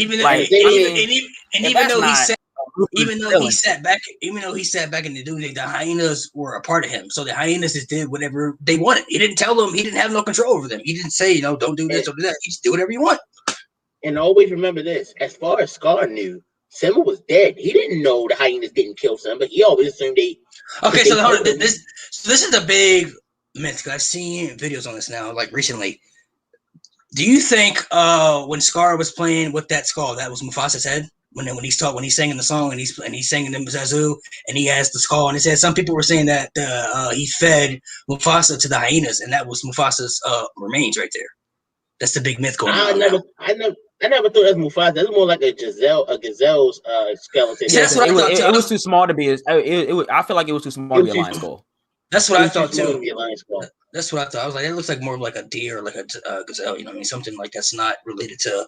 But the thought about that though, even to make it even more ruthless. Think about that. If that was think about if he actually fed his brother to the hyenas and then he kept the head for a trophy. You know what I mean? That even puts him up there even more. And one thing I will always give Lion King credit for, I feel like we've dealt with family members being killed, dying before, in Bambi. But Lion King is the first movie where I actually saw the body. That was pretty much. Yeah. Even though I thought Lion King 2019 wasn't really all that good. No, that scene still got me. That scene still got me. As a true dedicated Lion King fan, my favorite movie of all time. I didn't like it. It was. to me, the only Disney remake that I actually really liked was Aladdin. Like, I really liked Aladdin 2019. Aladdin was I good. felt Yeah. like Aladdin was good. I felt, Other and than the thing that, is, and this is the Yeah. thing, like the thing is, I love the original Aladdin. Like, it's my favorite Disney Renaissance movie. So I'm going into Aladdin with like expectations. Like, okay, I know you can't reach the bar. You can't top Brown Williams' performance. Let me see what you can do well. I said, okay, I feel like Will Smith when Atlanta with Will Smith to be himself, he's actually doing good. I thought Naomi Scott was amazing as Princess Jasmine. And oh my God, was she beautiful. I feel like the music and yeah, y'all, yeah, come on now, like I see that smile, man, you know it. Like, she was bad. She was bad. Okay. Naomi Scott was bad as hell. But I feel like Mina Musu, he did good as Aladdin. I feel like the music itself is good. I Look, personally, I'm just gonna say this for me personally. Aladdin was great. I thought I really enjoyed it actually, and I loved the music and everything in the movie. Everything was done really well. But to me personally, Will Smith made that movie. To me, I feel like they could have I think- recasted Jafar though, in my opinion. I feel like that was the weakest point. the cast was pretty good, but I think he had the biggest shoes to fill because Robin Williams was the genie, and everybody, when people announced that Will Smith was going to be the genie, people were like, "Oh, you can't replace Robin." He had a lot of shoes. That's a lot of pressure, bro, to fill those shoes. And bro. Will Smith he said killed himself, that role. and Will Smith said it himself, like when they first asked him to do the role, he said he didn't want to do it because like he can't top Robin Williams, and he put in a post, you left a lot of big shoes to fill, and I feel like it's what I always say about Will Smith as a genie. When Will Smith was first announced, I said, you know what, I think that's about right. You don't want to put another comedian in that role like you did Robin Williams because that wouldn't work. I felt like when they're trying to make him a Robin Williams genie, it doesn't work. But when he's allowed to just like chill and be himself, I said, Will Smith is doing good. Like to me, I felt like the two best characters in the movie were Will Smith as the genie and Naomi Scott as Princess Jasmine. Those are the two best characters in the movie. Somebody in the chat said, "What about Zero, Scar's wife in Lion King 2?" She was alright. For me, she was alright. She wasn't that great, but she was alright. If anything, the thing I like most about Lion King 2 was the music. They had really good music for that movie. Yes. But as far as like villain wise, she just it wasn't the same. It wasn't up there for me. I wasn't really that. I like the Lion King, but like I wasn't really that big in like the whole series. So I never seen Lion King 2, but I've seen Lion King 1. It's not bad. And I've seen 1 and 1.5 because I have them on VHS. But I mean, I haven't seen. I never seen Lion King 2, so I can't really talk about that. I'll tell you about Lion King 2. It doesn't touch the original in no way whatsoever. But if you compare it to the other direct-to-DVD Disney sequels, it's actually a really good movie. It's pretty good, and it's pretty good, and it has a good story to it too. But it's not like it doesn't touch the first one. But like from the beginning, you have Zero she's a female villain in the movie, very much played with Scar, and then she has kids in the movie. You got Kovu, who was like basically she's training him to be the next Scar. Basically, it's Scar's son. Really, he got the scar on his face and everything. He looks like Scar. But he ends up falling in love with Simba's daughter and everything, and then he tries to. The plan was, to I don't want to spoil it for you too much, but the plan was to train him to kill Simba and take over, and he tries to join his way into Simba's pride, but then he ends up falling in love with Simba's daughter and everything. But Simba doesn't trust him and everything, so it's about trust and everything, and it was a good story for the end. I don't want to spoil it too much for you, but. I'm gonna tell you this: the first Lion King movie is really based off Hamlet. The second was based off Romeo and Juliet. Oh, okay. Yeah, I always heard that the Lion King was based off Hamlet because it have some similarities. It's identical. Like it's pretty much identical off Hamlet. Really, it's just made it into like a movie, pretty much. Also another underrated Disney movie too. I think I love Goofy movie. The first one, Goofy movie was really good to me. A lot of people love the second one more, the X Games one, but I think the first one was highly underrated. I feel like Goofy movie was I'm really actually good. I'm a part of the crowd that likes the second one more. Now, granted, I told Malik I love the song "I." That's literally in my top 10 favorite Disney songs, but I actually prefer an extremely Goofy movie to the first one. See, the second one was pretty goated, in my opinion. The Extreme Goofy movie was good. I don't know, it was good, but it wasn't like that great to me personally. I like the first one better. For me though, that's just for me personally. But the second one wasn't like bad though. I think a lot of people were especially into it, especially if you were into like skateboarding and BMX stuff like that. If you're into that stuff, then definitely would be your top favorites. Because my friend, he's a big skateboarder, so he loves that movie. That's one of his favorite Disney movies. But I'm more of like into like the old school like Disney movies. Like I haven't really seen like too many of the new ones, besides like Frozen. I've seen Moana. I've seen Big Hero 6, which was actually really good. Big Hero 6 is actually really good, I thought. But I haven't really seen like like too many of like the newer ones from this generation. I'm more into like the old school, like Snow White and Bambi, and And the funniest thing is, me and Malik get different in that sense because he prefers the old school movies. I prefer Renaissance to now, with the exception of what my favorite Disney movie is, which is Mary Poppins, which came out in 1964. But outside of that, like I prefer more the newer Disney films than he does. yeah, I like Yeah, the and like I old. said, I'm a big Disney Pixar fan. You know what I'm saying? Not saying that like I haven't seen a lot of like the regular Disney movies. Okay, But, so like, I grew up on Pixar. We have to drop. I forgot top 5 favorite DreamWorks movies. You gotta have top 5 favorite DreamWorks. Come on, drop it right here. I'm going first. This one, what number one is, Malik. Number one is the Prince of Egypt. That's number one. That movie is perfect. Number 2 is Shrek 2. Number 3 is Kung Fu Panda 2. Number 4 is Megamind, and number 5 is Flushed Away. Oh yeah. Right. Oh yeah. Flushed Away. Flushed Away was really good. Flushed Away. I love that movie, and I had the video game attached to it. That movie was amazing. But my favorite DreamWorks movie of all time, Madagascar. I love Madagascar. I really enjoyed Home. That was a pretty good movie in my opinion. Home isn't bad. And Rihanna played amazing in it. Yeah. See, and here's the thing about this. Well, yeah, Megamind is a pretty good one too. Yeah.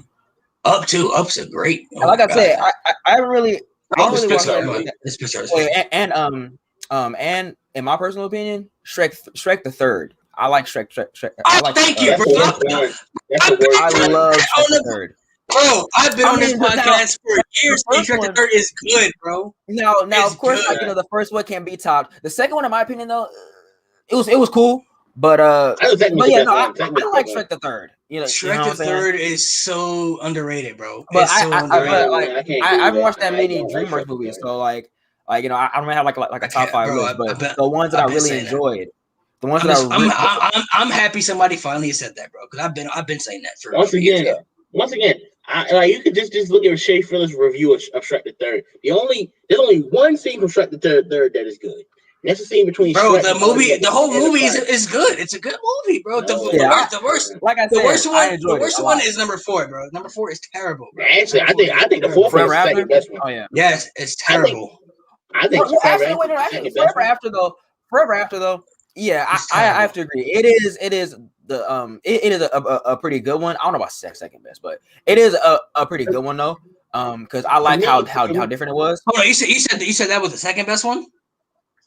No, I don't think that's like the second best. I said that. It is a pretty good one. Over the first Shrek? Yeah. Oh my gosh, bro. For me, when it comes to Shrek movies, and I've seen them all multiple times, so I feel like I am most equipped to judge this because I've seen them all 4 movies at least 5 times each, and I have all 4. I have all 4 on DVDs. All 4. I think Shrek 1 and number 3 like more than any of the other ones. But see, for me, I'm the other way around. I like 2 the most. Shrek 2 is my favorite, one of my favorite movies of all time. No, that's not so. Shrek 2, then Shrek 4. I really can't believe you said 4 over 1 though. That's mind blowing. I think 4 is better than 1. Like, to me, I feel like 4 had more emotional moments. 4 was terrible. It was terrible. I don't think 4 was terrible. Okay, I wouldn't go that far. I wouldn't. Terrible. If you look at all the other Shrek movies, it's terrible compared to 1, 2, and 3. It's terrible. I'm sorry. That's one thing I can't agree with. You know what? No. We need to head it. Why do you think 3 is better than 4? Forget 1 and 2 because we let's stick with 3 and 4. Why do you think 4 is better than 3? 3 is better than 4. Let's go. I want to hear this. No, number 1, I didn't like the villain in number 4 at all. You already lost me. The little Rubber Stiflin was a great villain. The Rubber Stiflin was stupid. This guy was stupid to me. Compared to he was powerful though. He was powerful, but compared to I was not expecting him to be powerful like that. Compared to I can't think of his name. I'm going blank off the top of my head. Prince Charming. Compared to Prince Charming. Prince Charming. He was much better. No. Prince Charming was not better. Here's why. Prince Charming was not interesting enough without his mother. That's what I felt like. That's why I think Fairy Godmother's the best Shrek villain. Rumpelstiltskin was entertaining, and let's forget, he actually won. He outsmarted Shrek. Remember, Shrek turned himself in to free all the ogres, but Rumple was smart enough to still capture Fiona. That's why I say he's freaking back. I was not expecting Rumpelstiltskin. It's Rumpelstiltskin. You know what I'm saying? I was not expecting him like to be that manipulative, to be that smart, and like to be that freaking cunning and as like a villain. You know what I'm saying? So that's why I feel like, you know, the whole dynamic with his character is what makes it like this. Well, here's the thing. Well, I think Fairy Godmother is the best. I think Fairy Godmother is the best Shrek villain. Rumple was number 2 because of every Shrek villain, even over Fairy Godmother, Rumple was the only Shrek villain who won. Think about it. He got Shrek to sign away one day of his life. He took it the day he was born. So that means everything that happens before that didn't happen. Meaning the king queen signed the kingdom over to him and they disappeared. And he made sure no one found Fiona. So because Shrek wasn't born. So he took over the entire kingdom. Meaning far, far away and Shrek form all destroyed. So he took over the entire kingdom. That's something no one else did. So right in there, I already disagree with you right there. He said the villain was the only villain who actually won in the end. Won at one point. And the only reason he didn't win in the end is because Fiona fell in love with Shrek at the very last second. See, Shrek 4, I didn't like him. He wasn't good to me. He wasn't a good villain to me. I didn't like him. I didn't like the whole plot. The whole plot twist was just stupid to me. Like, bro, like what? This whole movie is stupid. Like, the whole plot twist to me just didn't hit to me. I was like, bro, I can't get into it. Like, it's terrible. I can also, give you if you want to say it's better than the third one, okay, that's debatable. But Shrek, the first Shrek, are you kidding me? The first Shrek is legendary. That movie is y'all rocking with Shrek the musical though? Like, I've seen that too many times. I've seen that too many times, man. And I'm not gonna lie, like the performance, because the performance was actually pretty freaking good. I can't even front. I haven't seen the musical, so I can't elaborate too much on it because I haven't seen it. But my favorite Dreamworks movies would be Shrek 1 and Shrek 2. Those would be up there for me. Madagascar, Kung Fu Panda number 2, and for my last one, Flushed Away was really good, man. I can't. Oh man, for my last one, I would probably have to say.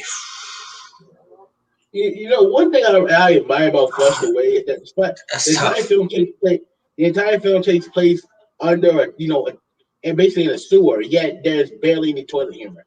That's one thing I respect about Flushed Away. Flushed Away, I think, is very. I think Flushed Away is highly underrated. It's highly underrated. So, like, I don't watch that many. I don't watch a lot of DreamWorks movies. So like I only have I've only seen like a handful of them. See DreamWorks. Oh, number 5 for sure. Okay, so I just thought it came to my head. It's Spirit. Oh my gosh, bro! Spirit is such a good movie, bro. Oh, that movie's so goated in so many ways. The soundtrack, bro. The soundtrack give you goosebumps. I promise you. You watch it. The soundtrack. It's okay. So I have to explain it to you, bro. So it's basically about a horse who gets captured by I think I heard of that movie. I think it's about a horse and an Indian, Native American guy. They get captured by some civilians. They get captured by white people, and they're trying to escape together to go back home, bro. And it's such a good movie, bro. It's such a good movie so many ways, bro. Spirit is so good, bro. I recommend it. You have to see it. The one I debated on, I forgot about. Was actually personally, I like Shark Tale. That's me. I like Shark Tale a lot. I think Shark Tale is a bad movie, but I do like it. It's a bad movie. Shark Tale is a bad movie, but I do like it. I feel like the voice acting was not really that. I mean, like I feel like there was like no like chemistry in the voice acting, in my personal opinion. That's what made the movie fall flat to me. I think the voice acting itself is pretty good because you got a lot of good celebrities. Will Smith, Jack Black, Robert De Niro. I think Angelina Jolie, Renee Zellweger. So I feel like you have good voice actors. I feel like the problem with Shark Tale. I do enjoy Shark Tale, even though I think it's a bad movie. The animation does not look good. 2, I feel like Oscar himself is a bit of an a-hole and he's not really that likable of a character. But personally, I don't hate Shark Tale. I've always liked Shark Tale. Yeah, me either. Now, if you ask, if you ask me, if Shark Tale is a good movie? No, I think it's a bad movie. Do I like it? Yes. I like somebody said Meet the Robinsons. Meet the Robinsons was okay. It was pretty dope. I had the video game for that game. I love Road to El Dorado too. It's one of my favorites too. Oh yeah, I totally forgot about that movie. I think another DreamWorks movie that I feel is underrated and people just turn into a meme is B Movie. A lot of people just B Movie. B Movie was good. I always like B Movie. I always like B Movie. I did like B Movie. I also for some reason I also like Over the Hedge too. I was a fan of the movie. I enjoy Over the Hedge very much. I find that movie hilarious. Hold on, let me say this now. The Verminator is the funniest character alive. Every scene the Verminator in Over the Hedge cracks me up. I really loved those ones too. Monsters vs. Aliens was okay. That was okay for me. I love Monsters vs. Aliens. It was okay. I didn't like the show that they made about that movie. Didn't like the show or the movie. I never saw the show. I never could get into the show. So okay, so since you like Madagascar, Josiah, what's your favorite? Rank them in order. Your favorite ones in order. Favorite ones in order. I feel like honestly, the first, because like when you say DreamWorks, like that's the first movie that comes to mind. That's my favorite one. So in order, I would say the first one. I like it, but is in my opinion the best one in the series would have to be number 2. I like so it goes number 2, it goes number 1, and then number 3. I feel like I think one thing I do say this.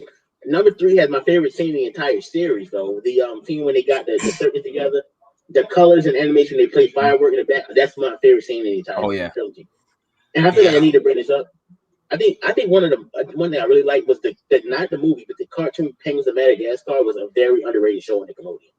Oh yeah, I love that. That was like one of my shows that I watched religiously. Like that was all right. That was all right. I did watch it here and there. It was pretty good from when I watched it. The movie though was a little bit but yeah. The movie was like, the movie wasn't, I don't think, all that great, but the the show on Nickelodeon was pretty good. Okay, this is a different question right here. What's your favorite boxing movie? It's a good question, Malik Murray. Creed 2. Favorite boxing movie?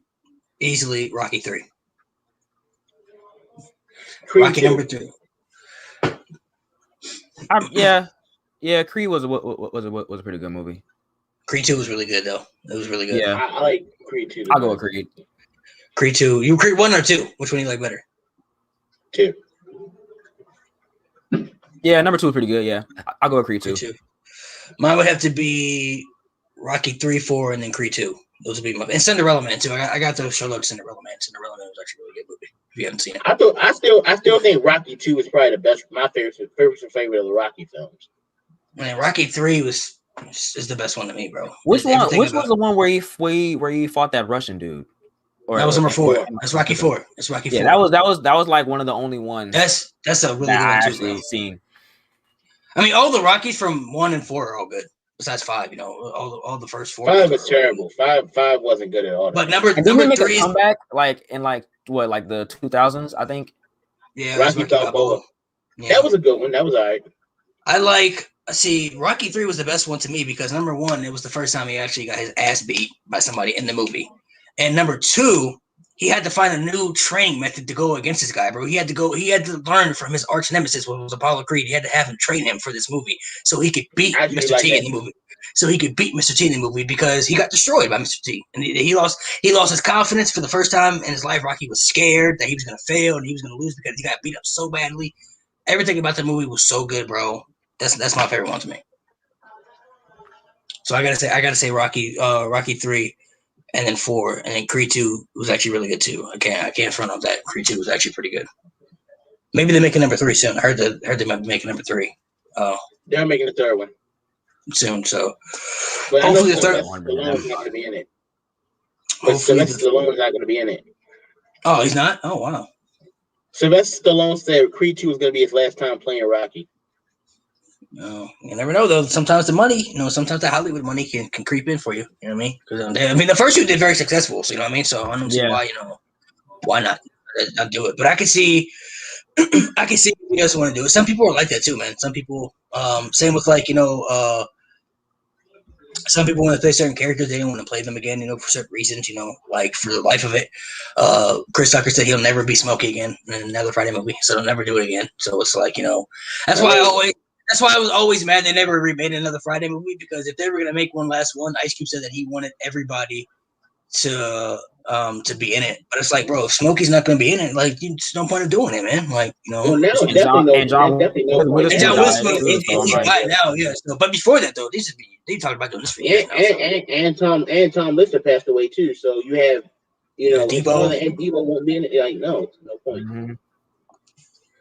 So I would say, okay. So what are some of your favorite black sitcoms? We're talking about black sitcoms.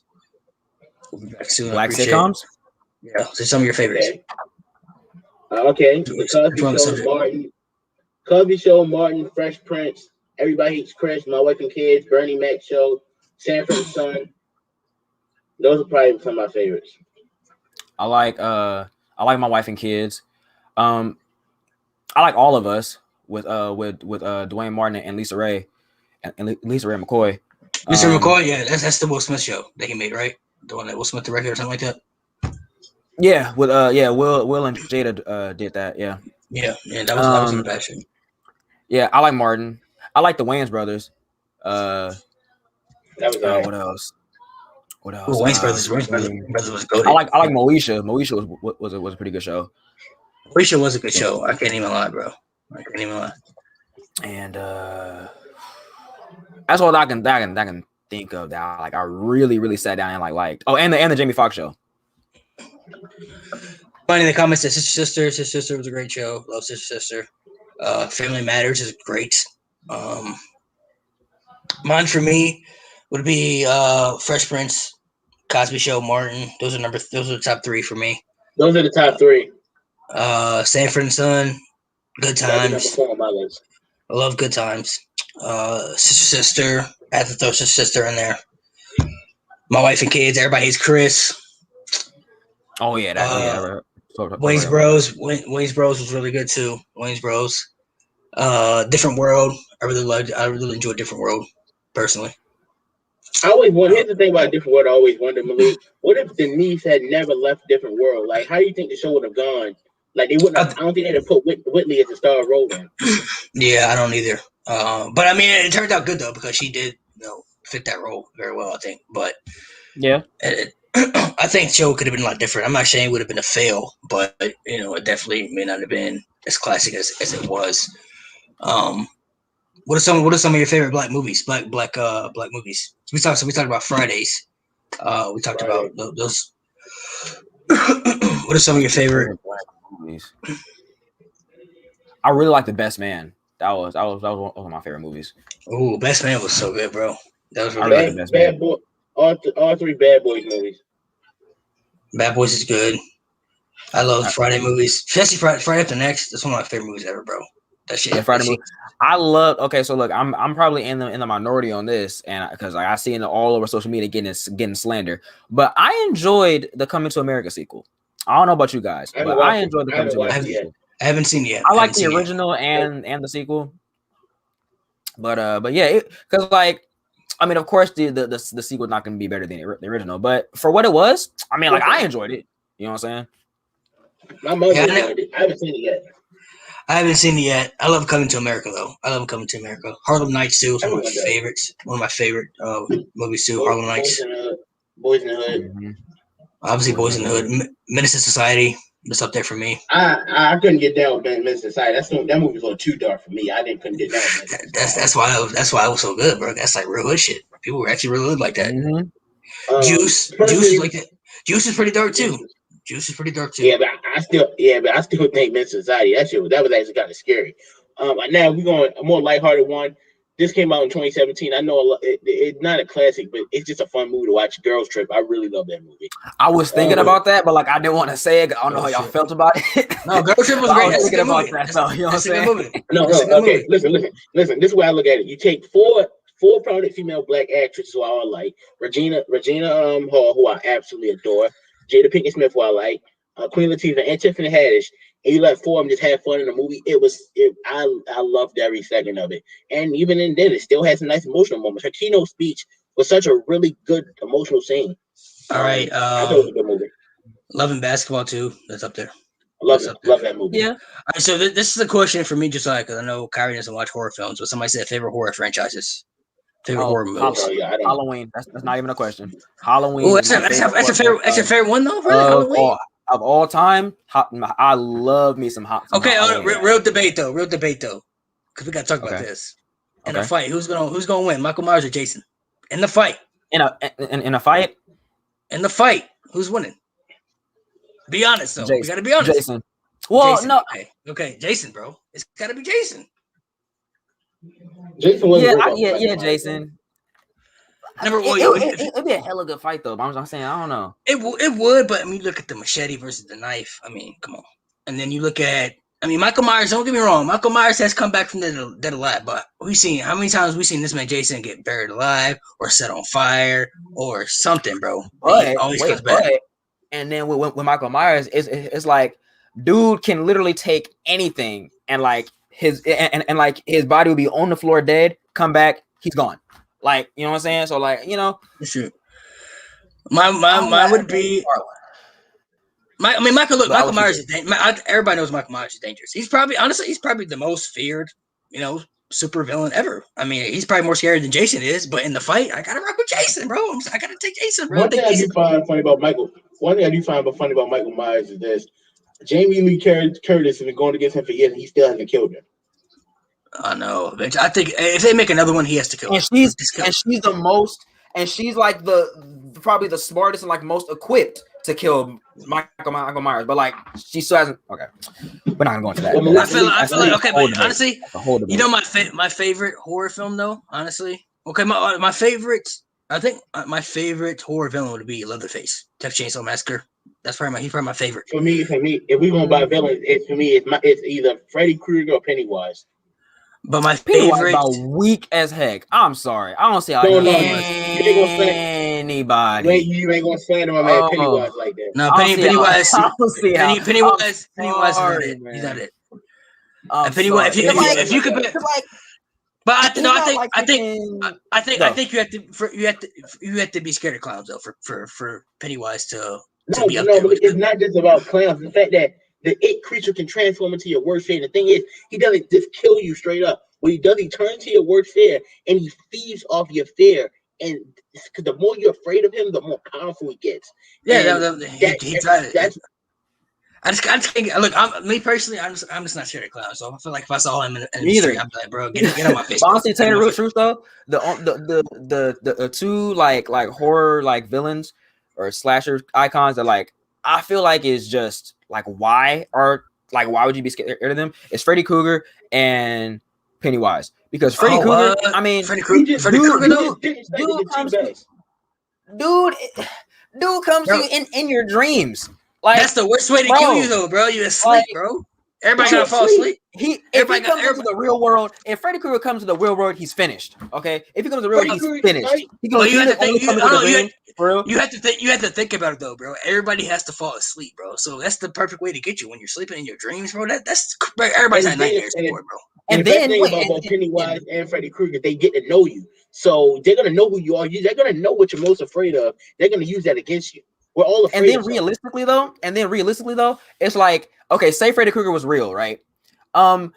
This is my dream. I can do whatever I want. So how on earth can he kill me in my own dream? That's incorrect. That's only if you have lucid dreaming, bro. That's only if you have lucid dreaming. I have lucid dreaming because I have narcolepsy, so I can control my dreams. But not a lot of people aren't able to control their dreams. They just dream whatever they dream about, bro. So it's like, it's not, if you don't have lucid dreaming, bro, you screwed, bro. You screwed. If you don't have lucid dreaming, you're in trouble, bro. Lucid dreaming. First of all, just side note, lucid dreaming is freaking crazy. I've had that before. Like, that's all the time. Crazy, bro. Okay, but I would say, honestly, my favorite, if we looking at week one, I think was week two, bro. Scream. He was weak to me, bro. Scream was Chucky was weak too. I think Scream was weak. No, Chucky's okay. Chucky gave me nightmares as a kid, bro. I can't talk about Chucky, bro. He haunted my dreams, bro. Chucky was hilarious to me. The more older I got, like the more hilarious Chucky was, bro. Bro, like how does listen, bro. He's the reason I hate dolls to this day, bro. How does nobody look at this guy and think this motherfucker's creepy, bro? He's a killer dog. Yeah, like if he was like, nobody see it how I see it, like, bro, this dude. I mean, yeah, like if he was freaking like right here now, he can kill you whenever First, let me say something real quick. First off, he can kill a doll, right? He can kill you literally whenever he wants, right? And if you got murdered by a doll, who gonna believe you? Who gonna believe you got killed by a dog, bro? Nobody gonna believe you. If your brother got stabbed by a dog, he was like, "Look, I think that dog might have killed him." People gonna be like, "Bro, cut the dog." Like, you crazy? Like, come on now. Here's my other thing. Realistically, okay, say Chucky was real. You know what I'm saying? You would get smart and be like, okay, if nobody's freaking believing me, all right then, let me go ahead and set up a camera. All right. To where like he can't freaking, but he may be too smart though, bro. Like Chucky was smart, bro. Chucky was smart. He was. Yeah. He was smart, bro. Like, I did not like him, bro. And the way he was so fast with his little feet running across the room. I was like, bro, this guy, I can't, bro. I can't, bro. I can't be stuck in the house. I can't do it. I don't like it. Yeah, I ain't gonna lie. I can't do it. When I was real little, right? My sister, she had a friend who had a replica Chucky doll, right? He brought it across the street. When I tell you, I took off up the steps. I was not for it. I ran. Oh, my auntie, she loves horror movie stuff, and like she's like a big collector. And one of her most prized possessions is she had like replicas that stand like, I want to say like this tall, right? Of Chucky and Tiffany, and they're life and they're like real life like replicas. Can't do it. Yeah. I'm not going to her. I won't be at her house. I promise you that. I'm not going to her house. Not at all.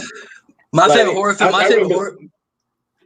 My favorite horror film though, franchise series. Honestly, it's a horror film, but it's more like gruesome than anything. It's the Saw series, bro.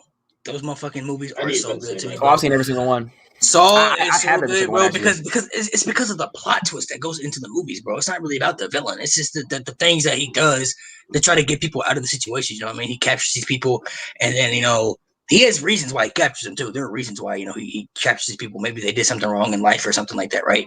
But it's the plot twists behind, like, especially. Did you see the Jigsaw movie, the last one, the Jigsaw movie? I have, but like but I haven't seen it in like years though. So ever since it first came out. The plot twists of those movies are so good, bro. And it's every time I watch them, bro, the thing about the Saw movies though is like like they're good movies, but like after a while, like the torture scenes, I just don't like gruesome stuff. I cringe at the torture scenes.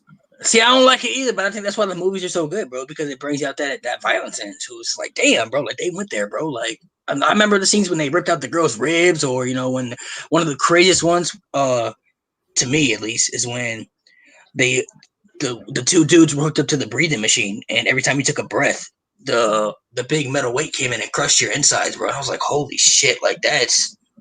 And there was one that really made me cringe, was like when this dude was like attached to like this one little device that like twisted his freaking arm, and his leg. Bro. Yeah, that one. When you heard the bones and everything, that's what I'm saying. Like I can't. Like they're good movies, don't get me wrong, but like that's like the one thing where I just like the violence in the movies.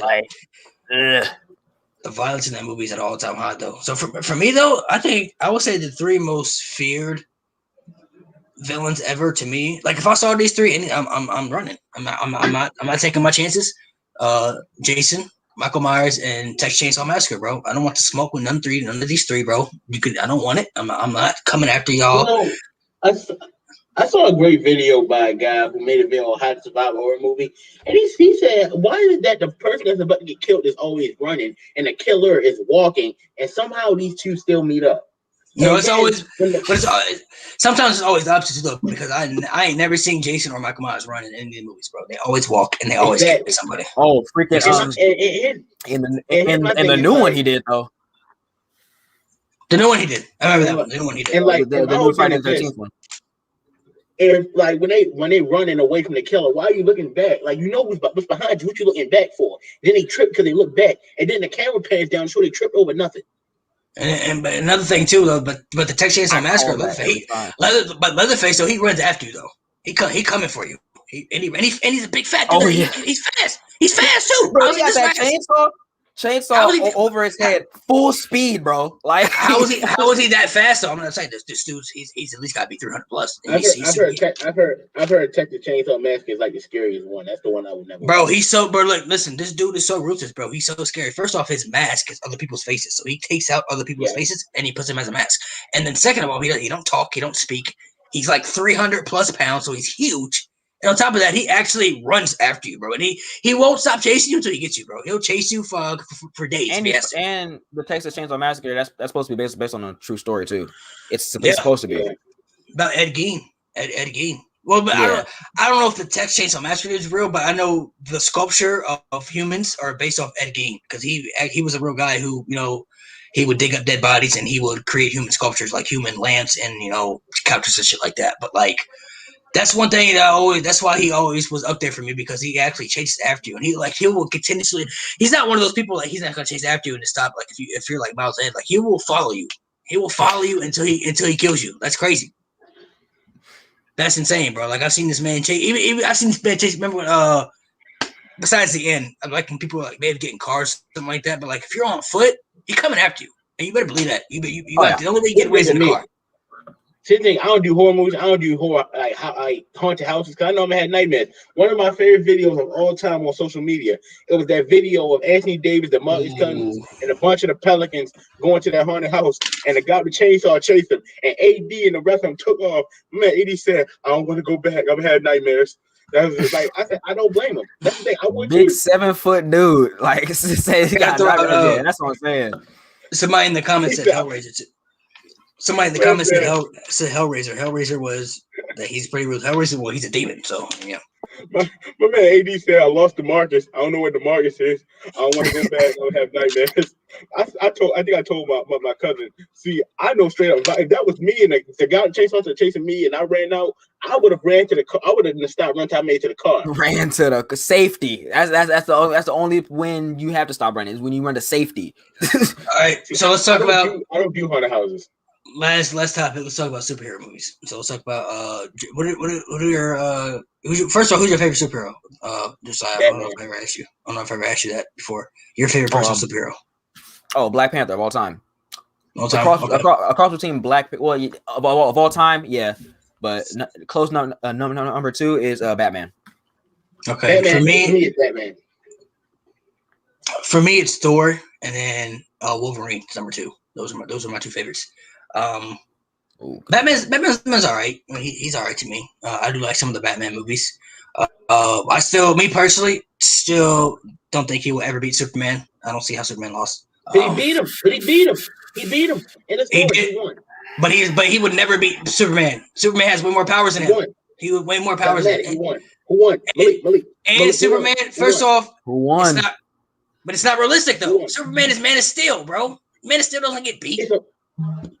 Put some kryptonite in the Man of Steel system, and then there is though. But if you're comparing, if you look at Batman compared to Superman, Superman is far more powerful and far more destructive than Batman. Batman's just smarter, if anything. And that's why he wins. And once again, Malik, at the end of the day, in both Dark Knight Returns and Batman vs Superman, they had a fight, and who won? Batman won both times. So Batman beat Superman twice. Whoever directed the movie is terrible. You should have never had Batman win that because Batman will never beat Superman in anything. So, no. Anyway, that's his favorite. If you look at any of Batman's beaten super powered villains, but before look at Bane. Freaking Bane's overpowered, but yeah, Batman is just a smart. He's one of probably the smartest superhero ever. He's just a very smart. That's like my favorite. But if you compare him to other, he doesn't match up with him because he doesn't have any real powers, bro. Superman has all types of powers that can destroy him. And all types of powers. That's why Malik, that right there is why Batman's more interesting because he doesn't have powers and he has to be smarter. That's why Batman is my favorite. Look, this one thing with me with Batman. Batman, like I told you, my favorite cartoon of all time, Batman animated series. My favorite movie is The Dark Knight. My favorite video game of all time, Batman Arkham City. So I think like the thing and the beauty of it, especially when you watch these movies and cartoons, see how smart Batman is. Like prime example is this. Let me give a prime example of how smart Batman is. Heart of Ice is one of the most famous Batman animated series episodes about Mr. Freeze and all that. Now, because he fought Freeze early, he had a cold. So before he went out again, Alfred gave him chicken soup because he was sick. Now when he's fighting Freeze again, he's about to go down. What happens? Because he remembers Alfred gave him the chicken soup. He crashed the chicken soup over Freeze's head to break his helmet. It's the smart. The thing is, Batman has to think on his feet because he doesn't have powers. If he makes one mistake, he's dead. That's why he's my favorite superhero. Nobody's denying. I just said Batman's smart. Nobody's denying that he's smart. That's why most of his movies are also really good too, because the plot twist and his ability to outsmart people and to always come out on top. But you cannot have him fight people who have legit superpowers that can destroy him. What does he have against Superman that's going to hurt besides kryptonite? If you don't have kryptonite, it's over. Malik. He beat Bane, he beat Killer Croc, he beat Poison Ivy, he beat Clayface, and he beat Mr. Freeze. And here's this though. It's like, okay, so straight up fight, no powers. Superman, strip Superman of his powers. Strip Batman of his suit. Who's coming out on top? Bruce Wayne. Bruce Wayne. Every time, for sure. But Batman doesn't have real powers though. Those superheroes have powers. So if you're looking at if he's fighting Superman in a battle with Superman versus Batman, Superman is going to destroy him. He's going to overpower him and everything. It doesn't matter if he also. It doesn't matter if he also in a fight. And plus, in a fight, like it's all about exploiting their weakness. Right. And if Batman, like I said, if Batman got kryptonite, it's over. But if he don't have kryptonite, it's a done deal. That's the thing. He has to have kryptonite. And if he don't have it, he's dying within seconds. It's only going to take a matter of seconds for him to get killed off rip. Because he has no powers against Superman. There's nothing he can do to stop Superman's powers. What's he going to do? Superman is Man of Steel, bro. Man of Steel, bro. The Man of Steel. Like I said, Batman is... I'm defending Superman. Superman's not even my favorite. I don't even like Superman like that. Superman's not even my favorite superhero in the DC universe. My favorite superhero in the DC universe is Aquaman. But the fact that they had Batman beat Superman was a disgrace to me. I could not believe it that they had Batman beat Superman, bro. Because he's not just the movies. He beat him in the comics too. See, this is what you understand, Malik. Neither Batman nor Superman are trying to kill the other. So Batman's trying to bait Superman into using his powers on him, but he knows Superman won't kill him. So Batman lures him into a sense of security because he knows Superman won't kill him, and that's how the kryptonite comes in. That's how he beat him. That's how he's beating him because he knows he won't kill him. That's the thing, though. That's what I'm saying. A legit fight where one person has to survive at the end. It's going to be Superman. It has to be Superman. Unless he got kryptonite, it's over with, bro. If he ain't got kryptonite, it's a done deal, bro. It's a wrap. And like I said, Batman got several other things, and in a straight up fight, Batman got several other things. And if we're not talking about kryptonite, okay, let's bring kryptonite out of the system. If we're not talking about kryptonite, okay, like there's several other things, and plus like Superman has fought other villains before that exploited other things that Superman can be hurt with. So if we're just talking about that alone, then okay, like Batman, he has several different things besides kryptonite that can easily, you know what I'm saying, take on Superman in a straight up fight. Okay, drop some things that you think. Drop some things. Let's see. He got the Bat Jet. Okay. I mean, let me see what else. The Batmobile. Let me see what else. Just several different gadgets, you know what I'm saying? Like all like his entire weapons wheel, his entire arsenal, like it stopped a lot of other villains. Batman's gadgets stopped a lot of other villains. So, but Superman possesses the power of light. Superman has superhuman strength. He has heat vision, X-ray vision, cold breath, super speed. Like, bro, what? How is Batman gonna stop him in a real fight, bro? He has all the. Bane had super strength. Bane had super strength. Poison Ivy had Poison Ivy can manipulate you and stuff like that. See what else? Mr. Freeze had freaking cold. He had powers too. But he had hold up. Killer Croc is a mutant who can actually eat Batman. But he has but all these names, all these powers you have. Superman has all of them. He has every single one of them, all combined into him. He has all of them. He's every single one. He's every single one, bro. That's what I'm saying, like, bro. In an original fight, that's what I'm saying. I don't dislike Batman. Batman's cool. I'm saying I ain't saying Batman weak, But if you're gonna put him against Superman, Superman is gonna win. You can't put him against Superman. Put him against somebody else. If you put him against, if they put him against like Green Lantern or something, or I'm saying like Aquaman, okay, I can see that. You know what I'm saying? I can see that. But Superman is one of the most powerful superheroes in the DC universe, bro. Maybe the only other one you can debate, maybe Wonder Woman. Wonder Woman's powerful too, but like, bro, Batman, come on, I can't give you that, bro. I can see if it's Batman versus Spider-Man or something, okay? But come on, Batman. I think Batman would definitely beat Spider-Man. For sure. I mean, but Spider-Man ain't got no real power, so like that's what I'm saying. Like he just got the webs and everything. He does. He has spider sense. And he's smart too. Spider-Man's smart. But like he has like a lot. That's like, bro, that's like putting like Batman. That's like, bro, there are people out there who said Superman could beat Thor. And Thor's like God. So if Superman can beat Thor, Batman is going to beat Superman? Well, Superman's a god too. I mean, if you're talking about like, But that's what I'm saying. That's a good fight, actually. Who you got, Superman or Thor? Me personally, I got Thor. I think Thor would win. But it depends though, because it ain't with the hammer though. Thor ain't got the hammer. It's the same with like Batman. It seems like Superman and Kryptonite. You know what I'm saying? Thor ain't got that hammer. It's tough, bro. It's tough because I don't know if you guys ever there's a YouTube channel where they did actual scene about it too. I'll send it to you. Superpower Beatdown. Yeah, Superpower Beatdown. They do a bunch of superhero battles, and they did Thor versus Superman. Superman won because they let the fans vote, and fans voted for Superman. That's what I'm saying. Like, yeah. So that's what I'm saying, bro. Like Superman. Come on, bro. Superman is mighty powerful, bro. I don't even like Superman like that, bro. I just don't even. There's probably not one Superman movie that I really liked. Like I said, that was probably my favorite. You know what I mean? All Batman movies are great. Are better than all Batman movies are better than Superman movies. But the only Superman movie I actually really liked was the original, the 1970s one, the first one. That's the only Superman movie. The first one. But outside of that, the only Batman movie I don't like is Batman and Robin. But that movie is one of those bad movies that I'll sit down and watch just to make fun of. So yeah.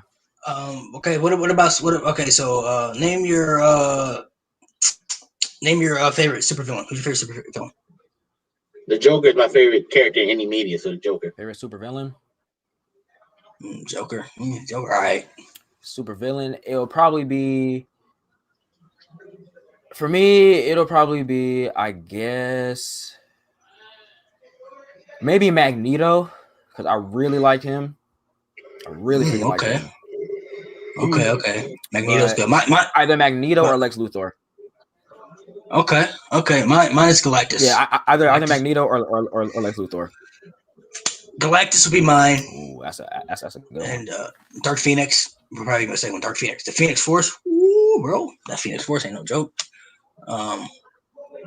Those are probably up there. I obviously Thanos. I love Thanos too. Thanos was incredible in the Avengers movies. So I'd have to say those three stand out for sure. Also, some other favorite superheroes. So my favorite superhero of all time is Thor. Thor's my favorite. Then Wolverine. I love Silver Surfer too. Silver Surfer is one of my favorites, even though they haven't introduced him to the movie yet. Aquaman. Yeah. Will be 4. I love Aquaman. And then my 5th one, we gotta go with Spider-Man. I mean, I think everybody loves Spider-Man as a kid. Spider-Man was like one of my favorites, bro. Especially the video game. Oh, the Spider-Man games that came out with recently too. Oh, amazing. So I have to say those. I'd say Miles Morales, Spider-Man Miles Morales. I'm sorry, that was probably one of the best games I've ever played. I haven't played either game yet. That's the thing. I haven't played either one. I'm waiting for PS5. How do you feel about? Okay, so Josiah, how do you feel about? I personally always said that X-Men should be part of the MCU because X-Men should be in the Avengers. If X-Men had the Avengers, bro, they would be so much more unstoppable. How do you feel about that? Do you think that's something that should happen? I have been saying this because like Scarlet Witch, and Quicksilver, they were part of I believe Magneto's team before they were a part of the X-Men and then the Avengers. I've been saying this for a long time, bro. Like if the X-Men were in like Infinity War or like in Endgame, it'd be curtains. It's over. It'd be all wrapped. Wolverine, bro, like him, probably him alone. like Wolverine, bro. And then you Wolverine. got Cyclops, you got Nightcrawler, you got So- Rogue, I who just can thought- freaking I Rogue just- can like Imagine absorb hold on, anybody's powers, imagine- and if anybody touches her, they're freaking curtains. And you know, Imagine if imagine a dialogue. Just imagine a dialogue between Tony Stark and Deadpool. That'd be hilarious. Oh man, I feel like they need to be. You got Mystique too. There's so many. Jean Grey. I mean, Jean Grey when she turned to the Dark Phoenix, bro. It's over with. Who's stopping the Phoenix Force, bro? Nobody stopped the Phoenix Force. Like, that shit is unstoppable. And you got Professor X. I mean, there's so many people. I think they need to include them into the MCU, bro. Because like, oh yeah, how can you not? How can you not involve them into the Avengers, bro? You have to, like, honestly, if you're going to put X-Men in the Avengers, you got to bring the best supervillains together at once. Like, all of them need to align and 100%. and combine themselves. Well, after Infinity War Endgame, there's no point at this point. Oh, there's going to be more Avengers, though. There's still supervillains they haven't even introduced yet. There's more. There is, but obviously it's still going to be more of the MCU, but it's like Infinity War Endgame with such high points. I just don't see where they can go from here, honestly. I do. I mean, well, you have to. You still got because like I'm a big comic book guy. I am too. Oh, go. I'm gonna say you still got Dr. Octavius. He hasn't been introduced yet. No, Galactus. Galactus eats planets. Galactus eats planets, bro. So you know what I'm saying? Like, there's so many people they have to introduce yet that they haven't introduced yet, man. So I feel like that's what I'm saying. Like, I feel like, I mean, I feel like hardcore fans would want the movie to be like the comic books, but a lot of the movies aren't like they're not the same like the comic books. You know what I mean? So I feel like, you know, if X-Men is gonna be introduced to the MCU, I think it would bring so much attention, bro. Like I said, it would be like they'd be so much more powerful.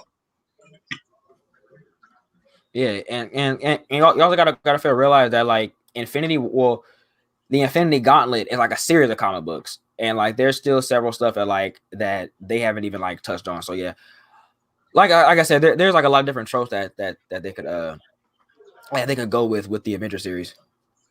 I think they should be included into it. I think maybe a big reason that they may not be included into it is because we said, you know, that who would beat them. You know what I'm saying? Like, who could they match up where fans would be like, okay, you know, I can see them give them a shot. You know what I mean? So I think it would have to make a lot of sense for villain wise. You know, who are you going to put on the other side to go over there? You know what I mean? It's gotta make sense for them to come in. I feel like too. And then if you watch WandaVision, there was like a big freaking thing where maybe like the Fantastic Four. I haven't seen it. I haven't seen some spoilers. Well, it's really isn't like a spoiler, but like people were saying maybe like the Fantastic Four is going to be introduced into the MCU. They should too. Bring them in too. Bring Fantastic Four in there too, bro. Like, bring them all in there. I always thought they all should be in there. Daredevil, I want them all in there, bro. Put everybody in there. Ghost Rider, film it. I need everybody in that bitch. Put everybody in there. So, I see some people in the comments saying, you know, Dr. Doom. Some people were saying, you know, Dr. Doom was supposed to be dangerous. I heard Dr. Doom was supposed to be in Black Panther too. At least that's what I've heard. I heard he's supposed to be introduced soon too. That's what I did hear that too. So Dr. Doom was the shit too. If you don't know about Dr. Doom, that motherfucker's powerful too, bro. So I mean, they bringing him in next. Ryan Coogler said they're kind of struggling with Black Panther too, especially with Chadwick passing away. They're kind of struggling on what to do with the film now. To me, if they're gonna do it, I think his sister should take over Wakanda. Yeah, because that's all it was. That's all it was in the comics. Some people say they want to bring back Michael B. Jordan. I mean, Killmonger was dope. I like Killmonger, but I feel like his sister. I feel like his sister should be the one to take over Wakanda, and then you could just go from there. Yeah. You know, just go from there and figure out what you want to do. So yeah, I think I've always thought X-Men should be a part of the MCU, man. That's like one of the things that I'm hoping for in the future. You know, it's a money thing for sure. So I'm hoping for it in the future. So all right, before we get out of here, guys, I'll answer some WWE questions here. I know I got some WWE people in here. So Josiah, I don't know. I think we might have talked about it before on my podcast once. I think with me, you, Mountie, Lou, and Axel when we did our podcast. Who's your favorite wrestler of all time? All right, John Cena, 100%. Okay. Same. So, John Cena 100. but you also said, I think you said, so who's your top five? I think you said Cena was number one. Yeah, it was. Okay, so it was Cena, Kofi, Daniel, Cena, Kofi, Daniel, who else? Oh yeah, The Rock, and Stone Cold. Okay. Those are valid. Yeah. Those are all valid. Personally, for me, how do you feel about the Roman and Edge match going into WrestleMania? I mean, how do you feel? Because we talked about it a lot on TikTok. That's a big thing. A lot of other people, fans, been asking about on TikTok. Who should win? What should happen? Yeah. So here's the thing about the Edge Roman. Like I said it before. I don't think there's anybody on SmackDown that's a viable contender for the title. But so I would say, I mean, I got Edge winning.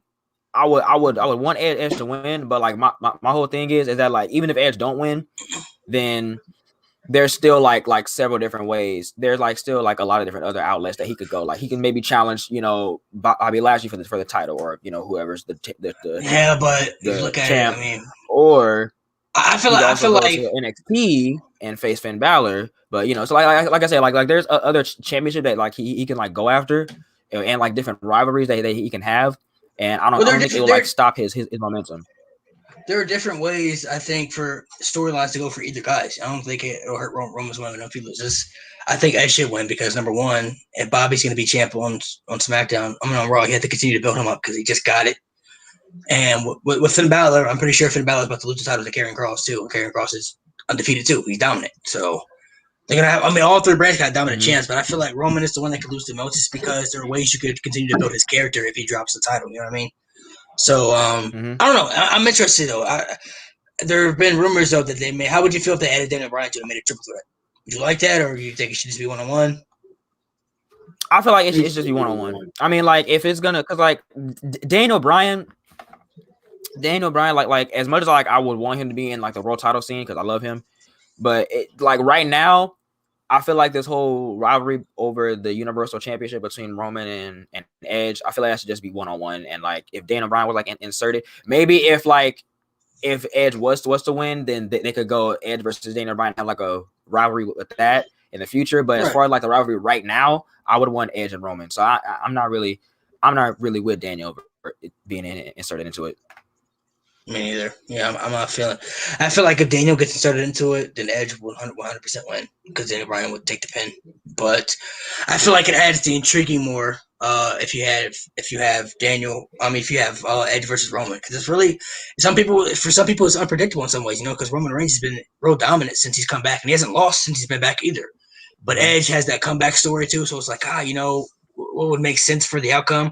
I feel like the same with if they do, which I'm pretty sure it's going to be Drew McIntyre versus Bobby Lashley at WrestleMania. It's kind of the same way because they pushed Drew a lot last year as top champ, and they just put the title on Bobby. So it's like, are they really going to push Bobby, or was Bobby just kind of like temporary champion like Miz was, and he's going to give it back to Drew? You know what I mean? So I think it brings the intriguing aspect of it more if you do it those ways. For me personally, because I've been. Saying since the beginning that Edge versus Roman is a money match. And I think that's that to me was one of the dream matches I wanted Edge to have anyway when he came back. That's one of the first ones I thought about too. I was like, oh, him versus Roman, that would be so good, man. So, that's what I want to see.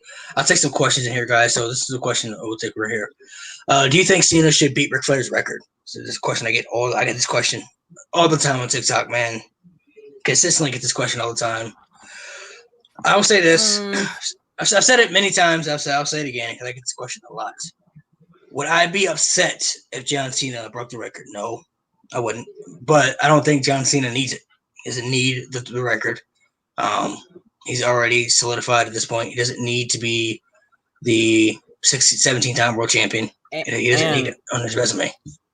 And freaking and plus the world title talent right now, it's like it's too heavy, like it's too top. So like if Cena was like to come in and like dethrone one of the world champions, I wouldn't want that to happen.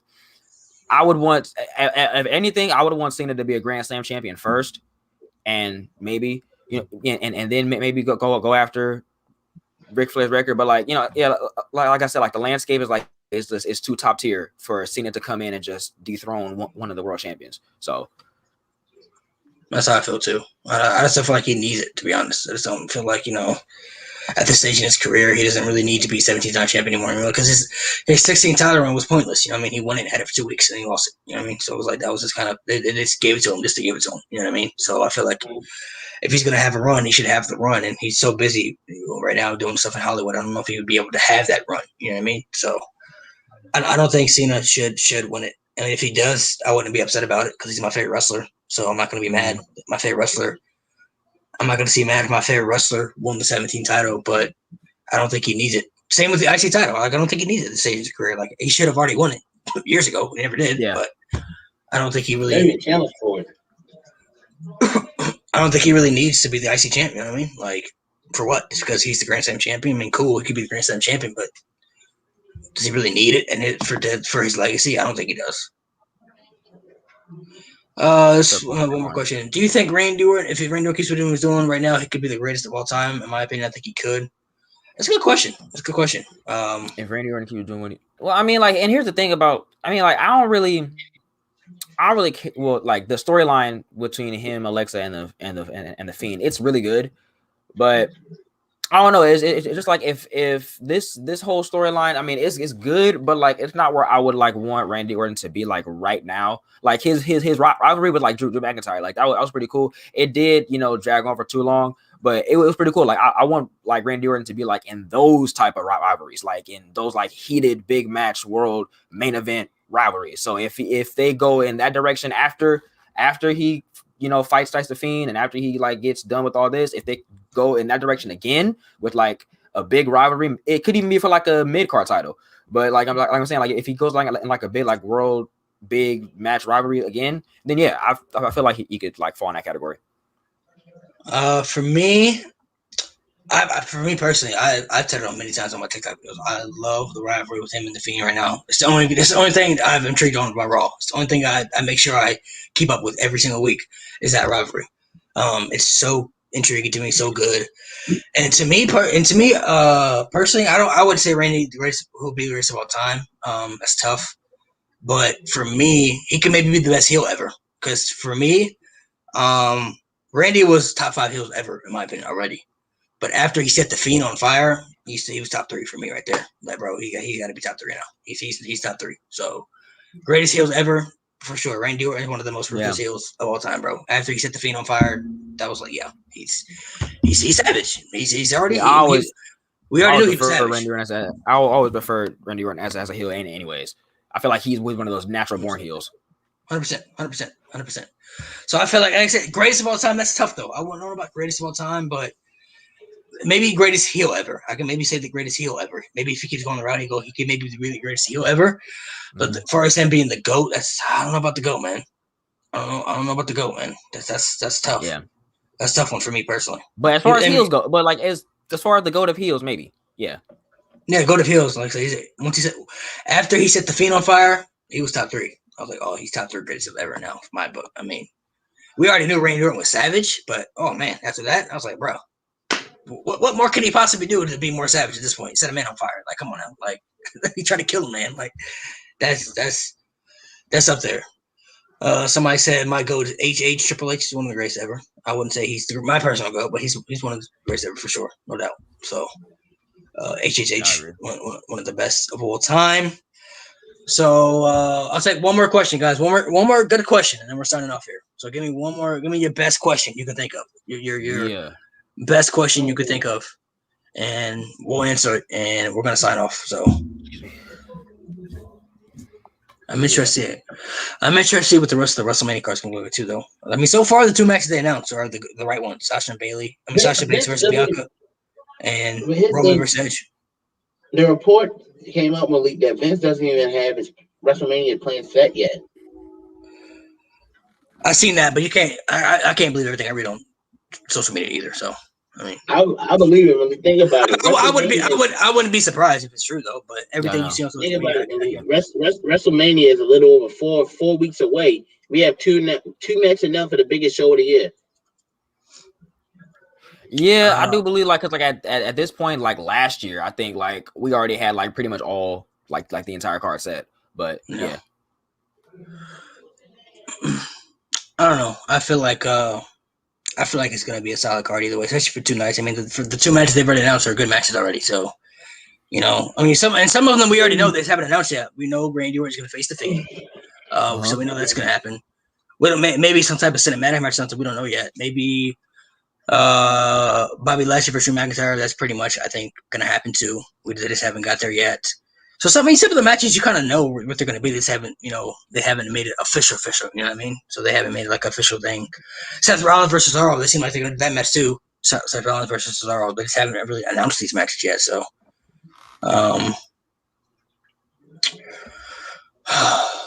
do this one. I'll do this one right here. So, okay, this one says, "What are your thoughts on this year's WrestleMania season so far?" Not bad. I'm liking it so far. Honestly, I like the 2 matches they already have. And then I love the feud. Like I said, the feud with Randy and the Fiend. I'm highly into that feud. Yeah, I feel like those are the only matches.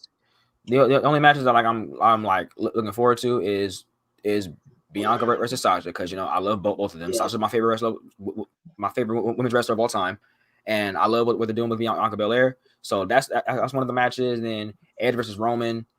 Even if they did Bobby versus, but that's about it. If they did Bobby versus Drew, I could get behind that too. I'd be for that. Because I really want to see them push Bobby Lashley hard. So it would be interesting for me to see what they would do that, because I want to see them push Bobby Lashley really hard. So I'd be into that too. Maybe I'm pretty sure there'll be some type of multi-man match too. Some type of multi-man ladder match, something. And then the way things are going with like how like the cards are most likely going to be like set up. I don't know. I guess. Like I feel like there's only like 3 or 4 like big matches that like I'm just looking forward to, and then like the rest is probably just gonna be like matches that we could have got on Raw. You know what I'm saying? So I don't know.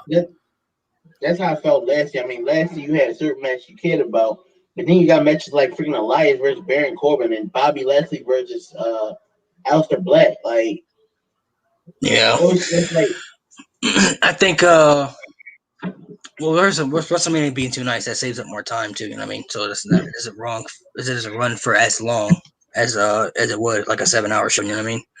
So I feel like like Seth Rollins versus Cesaro, I definitely get behind that. I totally would be into that. That could be match of the fucking night. You know what I mean? For both shows, that match would be a killer match. As far we still got to figure out what AJ Styles is going to do too. AJ Styles has to do something at WrestleMania. So does and then I can't think of the person name on top of my head right now. Daniel Bryan too. What is Daniel Bryan going to do? If he's not going to be a triple threat match, is he going for the IC title? You know what I mean? It's going to be for some type of multi-man ladder match. This is why I always said they should bring back Money in the Bank to WrestleMania. So this is the perfect time to bring back Money in the Bank to WrestleMania, where you can have opportunities like this to fit other people on the card that people can get excited for. And if WrestleMania is going to be a 2-night event moving forward, I think that you could have the men's on one night and the women's on the other night. That way you can have both the men's and women's Money in the Bank ladder matches. You just have one night. You can just have one night men's, and the other night is the women's. So, but that's just what I think though. So far, I'm not upset with the card looking like. Just gotta see where it plays out too. You know what I mean? From what I've heard, I've heard some. I don't want to spoil nothing for all the people in there. I've heard some rumors and stuff of what they're trying to work on. It's not official yet, so I'm not gonna say it because I don't want to spoil nothing for the people. So we'll have to wait and see what happens. But appreciate all you guys for watching and being in the chat. Come with good questions as always. Always good to chat it up with you guys. Chat about wrestling. We chat about awesome good stuff, TV shows, cartoons, all that stuff. Make sure you guys go follow Kyron stuff. Go follow Josiah stuff. And stay tuned for more podcasts in the future. I know a lot of you all have been asking about the drafts. Working on that. So just be patient with the drafts. Don't know when they're coming back. When we get everyone together, then they'll be back. When we get all 6 of us back, then the drafts will be coming back. But the different time schedules, it's not always available. Yeah, so make sure you guys stay tuned for the drafts upcoming future. I don't know when for sure, But they'll be back soon. I promise. They're coming back soon. So make sure you guys stay tuned for that. But appreciate you guys for being on. Always good pleasure. Talk about anything. We had some good conversations. Make sure you guys be safe. We're out.